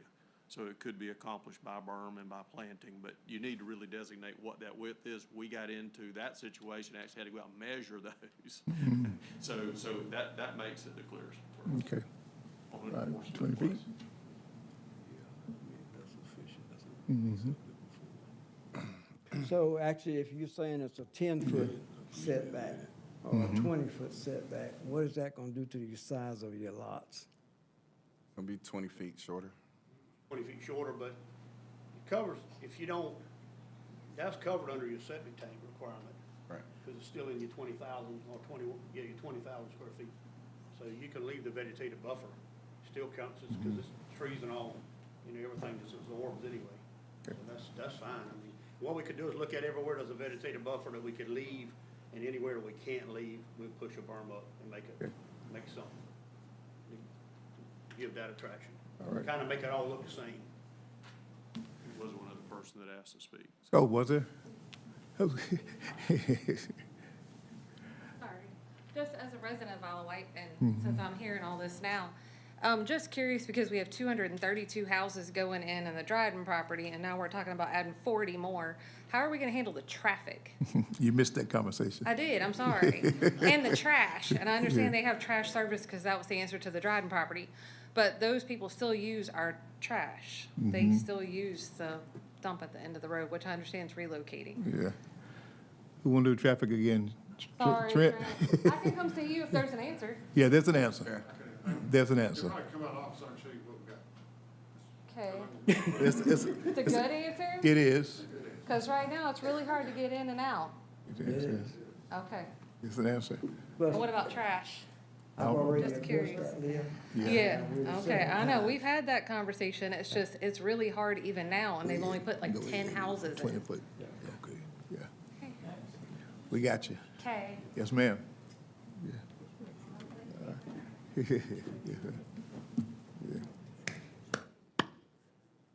All right, one more time, Mr. We didn't actually take. We read it though. We was trying to, that's why actually help us frame it. So, Mr. Chair, right, so did we decide on what, 20 or 30? Well, we coming to that right now.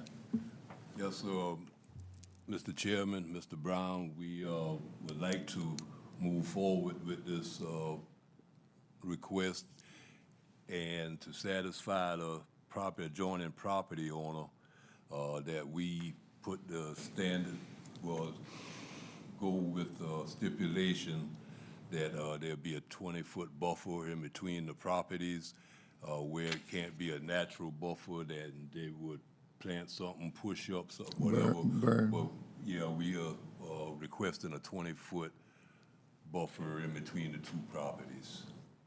Okay. Is that a motion? That's the motion? Yeah, I do make the motion that we accept the petition as requested with the standard stipulations changed to a 20-foot buffer. Joy will frame that. Special condition. Okay, special condition. Okay. All right. 20-foot natural buffer Must be maintained. must be maintained. Right. Okay. Can do it either through planting I know we've or done that. maintaining what's there, yes, sir. Development Authority does that too. Okay. I'll second that. Second, motion and a second. All right, I'm not gonna repeat the motion again. I struggle. First, all in favor, say, show of hands. All right, motion passes. All right. Mr. Chairman, members of the commission, you will get another shot at this when they're ready to develop. You will have to approve the preliminary plat so you can see that, you'll be able to see that this has actually been done. Okay. We need to see that. That's what it says. Okay. Motion to come out of public hearing back to the regular session? So moved. So moved, Mr. Second, all in favor, show of hands. All right. Mr. Chair, I just want to apologize for my tardiness. Well, I explained that you. My helicopter is in the Oh. shop, and I had to drive my truck from Savannah, man, and it's rough. Well, we had your bag over there, but it had some perishables. You have the, Hey, I almost needed it for. come on, Marty. Who's doing Grand Preserve? Marty is. Okay, Come on. Preserve. It's not a rezoning thing, so we, That's right. Okay. That's right. Okay.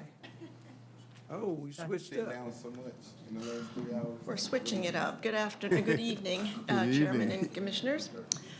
I just made I'm here to present a request for a waiver to from having to install sidewalk, curb, and gutter on Reuben Wells Road.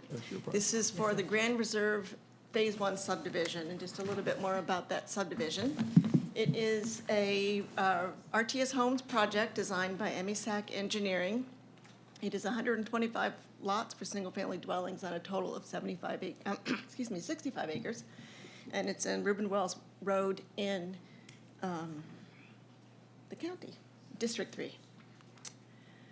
So this is the entire property. This originally was in Liberty County. It was rezoned PUD, Davis Tract PUD, and it was annexed by the city of Hinesville, but the road, of course, still maintained, is still part of this, in the city. So here's Reuben Wells Road here. This is the Griffin Park Extension subdivision, and this is also RTS Homes project off of West 15th Street. So this is, now we're a little sideways here. Here's Reuben Wells Road here. The entirety of the property has frontage on Reuben Wells Road. And this first phase that they're proposing does develop along here. Now, these lots won't have access to Reuben Wells Road, but the property does have frontage along Reuben Wells. So in the subdivision regulations, it is required that curb and gutter and sidewalk that on existing public streets that are adjacent to a subdivision, they shall be developed and improved with that curb, gutter, and sidewalk standards as if they were new streets. And this is what's highlighted in yellow in both these provisions. It gives the governing authority the opportunity to waive that requirement if they decide they don't need curb, gutter, and sidewalk or along the existing street. So RTS Homes has requested that they not have to provide those improvements on Reuben Wells Road. This was written by the MESAC Engineering, and their justification is that the area has primarily that the area has no pedestrian access options on Reuben Wells. Additionally, there are utilities within the street that would make it difficult, complex to actually install a curb and gutter and sidewalk, and would affect the existing drainage on the street. It would require having to shut down temporarily the utilities in the area to the residents. And so that they are requesting that they don't have to install those and make those improvements on Reuben Wells. The owner has offered, in lieu of constructing these improvements, they have offered to make a contribution towards roadway improvements on Reuben Wells Road. And the amount of that contribution is about $48,000. And basically that is the amount that it would cost them to construct those improvements, and as well as a contingency and the engineering and inspection and testing of those, the curb and gutter and sidewalk. The developer and the engineer were in communication with Mr. Brown, and I believe Vice Chairman Thrift as well might have been in on those conversations. Yes. And so the county is in general agreement with the arrangement that to accept this contribution in lieu of having to construct these improvements. And so if the county does waive that requirement that they be constructed, the developer will be making that contribution. So this did not go before the Planning Commission. So this is Yes, up to you. Mr. Chairman, I've been in conversation with Mr. Seitz and Mr. Brown. Currently, obviously, Reuben Wells Road does not have any sidewalks. There's no sidewalks within that vicinity out there, other than what the sidewalks that are on E.G. Miles. So therefore, I would, and I wanted to make sure, Marty, you said it's frontage on Reuben Wells, but they're not going to be able to get to their homes from Reuben Wells? They will not, no. They'll No, come ma'am. into that entrance and then, okay. That'll be the back side, which I'm sure they'll all have fencing. Yes. Here you go. There's, to my understanding, there's also roadside ditches there, so. There are, that's They right. wouldn't be able to get Yeah, I across just that want to make ditch sure in they there. were fine. And all this property is in the city of Hinesville? Correct. Because it, I guess, it went before them for approval, other than coming before me for Yes. a waiver on the sidewalks. And there will be the sidewalk, curb and gutter within the subdivision. Within, yes, So the that's people correct. that live there will be able to walk around their neighborhood, but it's just, they won't be able to walk on sidewalks On Reuben Wells. on Reuben Wells. That mean, the sidewalk to nowhere. Right. It would, I mean. Correct. But anyway, one day, we may have all One day. sidewalks out That's- there. that's It's what- moving that way. Yeah, I think I'm more lost than I was on the road from Savannah today. Yes, Here early, we discussed it earlier. we discussed that earlier too. Oh, yeah, I saw it. You gotta be listening on the phone. I was. okay? I saw y'all taking pictures for 30 minutes. I saw y'all. So, Mr. Chairman, Joe, where do these funds get held? They would actually be held either in our office or in building inspections, and it would be in the form of really it can be in the form of a bond, it can be as far as a letter of credit from a bank. Okay, It'd be the same thing we accept for bonds. okay. All right. And are they tagged District 3? yes, sir. Well, they're tagged, Yes, sir. they're tagged in association with the waiver on the sidewalks to be Okay, used for okay. All right. Commissioner Thrift, what would this total project, what would be the total cost of this project? Of the sidewalks, I believe it was like $48,000. No, no. I just did some sidewalks. It's a short If piece. you can find some sidewalks for 40,000, please let me know. Well, you, that's I don't want to say anything wrong. Okay, thank you. All right, Chair, entertain a motion. Yes, sir, Mr. Chairman, I make a motion that we waiver the sidewalks in Grand Reserve Phase 1. That money's to be held in District 3, And curb and gutter? curb and gutter, and curb and gutter. Yeah. Is there a second to that motion? I'll second it, but we need to split that. We coming after it tomorrow.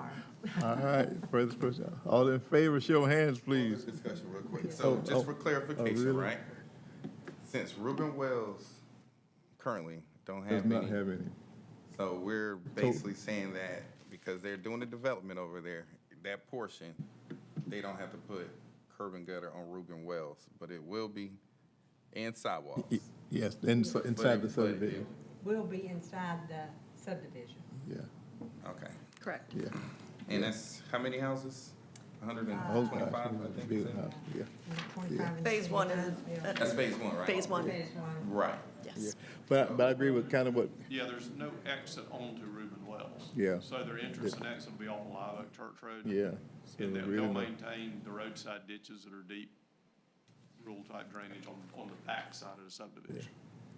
But the ordinance says if you back up to a road, you gotta put sidewalks in, but, I mean, they'd have to go out of their backyards to, you'd have a short section of sidewalk in there That really would, that really started nowhere and led nowhere. yeah. I understand. Out of the backyard. And the funds could be used for a better, Yes, sir. yeah. Oh, they can, huh? Yeah. They will be. District 3. But there's gonna be a lot of traffic on Reuben Wells and Live Oak and Curtis with the. Right, and that's, And the other. Yeah. some other words, one day we're gonna have to put sidewalks and Some curbs that are on. future development will require it. Yeah, someday. Did we vote? All in favor? All right. All right, Ms. Marty, Thank you. thank you. Just an observation, no, this is our last agenda item, right, Mr. Brown? Do you have a report before we go into executive session? I do not. No. And I see my two of our mayoral friends are here. For the matter of record, please indicate that Mayor Paul Hawkins is here and Mayor Carl Rouse is here for City of Hinesville. As we talked, gentlemen, earlier, you may have been in the room. Jeff, the whole idea about, I hadn't thought about the looks of some of our fencing. How do other communities address that kind of thing? Because it is unsightly in places, some leaning, some, how do other communities handle it? Municipality by municipality, or is there some kind of unified ordinance kind of thing that, because after a while, they do begin to look We have a real. unified ordinance, but the fences are not required in the unified ordinance. They're required under the tree ordinance. And in the cities that have them, the city of Hinesville, city of Midway, they have buffer yards, vegetative buffer yards that, in most cases, require a fence. Now, nobody really has anything that deals with fences that might become unsightly or weathered or anything like that. And that can become an issue over time if they're not maintained. Yeah. I was trying to find a template somewhere that Liberty County could probably borrow, because I'm thinking of some subdivision may arouse that faces Charles Frazier Boulevard, that some of the fences are leaning and deteriorating. Others too, but it's kind of come to mind. I never thought about it until this came up, that. Fences do require maintenance in the South Georgia sun and rain, yeah. So is that Joy, is that a code enforcement kind of, there's no teeth to it, there's no, Be tough in your code enforcement ordinance or any of them that I see. yeah, To try to enforce that. all right. Well, I think we're gonna have to work with the engineer that does these projects. I mean, whether it be Trent, Marcus, or whoever else is doing it, because we've got some, you can call them subdivisions or whatever, that fronting on a dirt road with nothing. They don't even have to have paved driveway to get out into the dirt road. That's gonna be the thing that's gonna be hitting us in the face too. You've got 10 mobile homes on them, and when the road's messed up, they're gonna be calling it. Is that a private subdivision? It may be, but the road is still a county maintained road, so, it'd be about like going out some of these dirt roads and putting curb and gutter and sidewalks on them, but they ain't gonna do no good. Yeah, I'm not trying to create work for anybody, but just a thought Sounds like you create work. that we need to consider, because the whole Keep Living Beautiful thing, that's all a part of that presentation means so much. But I was hoping you would say, yeah, the city of so-and-so has You might have a developer, we'll pick on the big developers, you might have one of the developers that creates a nice, beautiful fence for the 50 lots there, then those, they sell them, and those are owned by 50 homeowners. Yeah. Some want to upkeep them and some don't. Yeah. All right. Yeah. Mr. Chairman. The only thing I might add about that, there might be something, we have a provision about nuisances, and if the fence becomes derelict, is no longer functioning as a fence, it could be considered maybe just junk. And there might be a way to enforce it through some kind of nuisance provision in the UDO or your code of ordinances. But then we're back to code enforcement. But then we're back to code Yeah, enforcement, we yes. obviously can talk about that later. I think it would have to fall in somebody's yard and be a nuisance. But Really? if Yeah. it looks bad, probably wouldn't. Okay. Well, let's just try to create a culture of keeping the community looking good, kind of. Mr. Thank you. Mr. Chair, sir. let me say this, I've heard a lot of things today, and, sometime we may need to put the stop sign out and go back to the drawing board and look at things again before we get too far.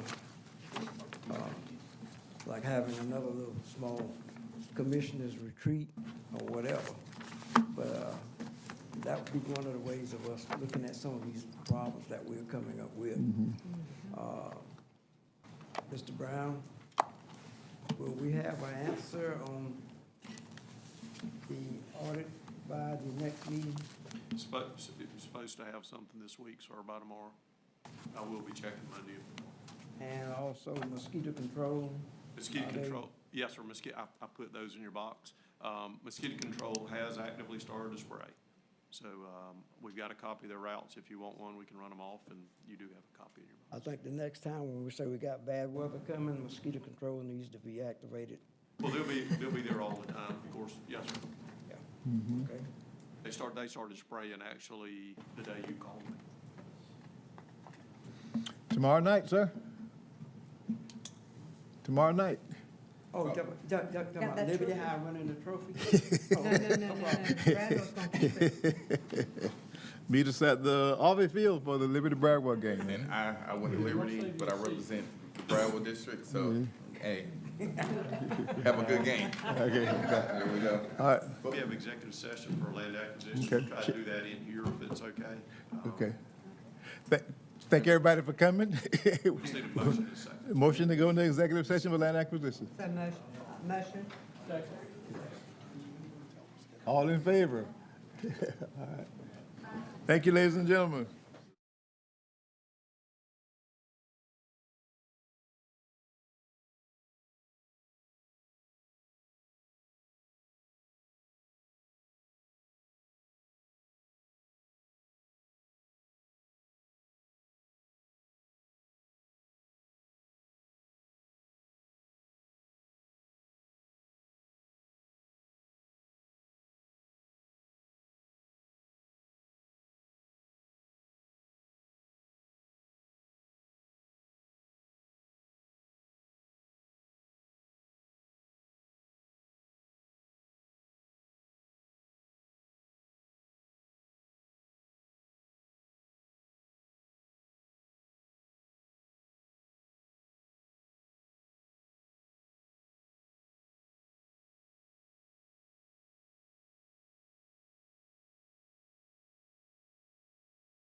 So move, Mr. Chair.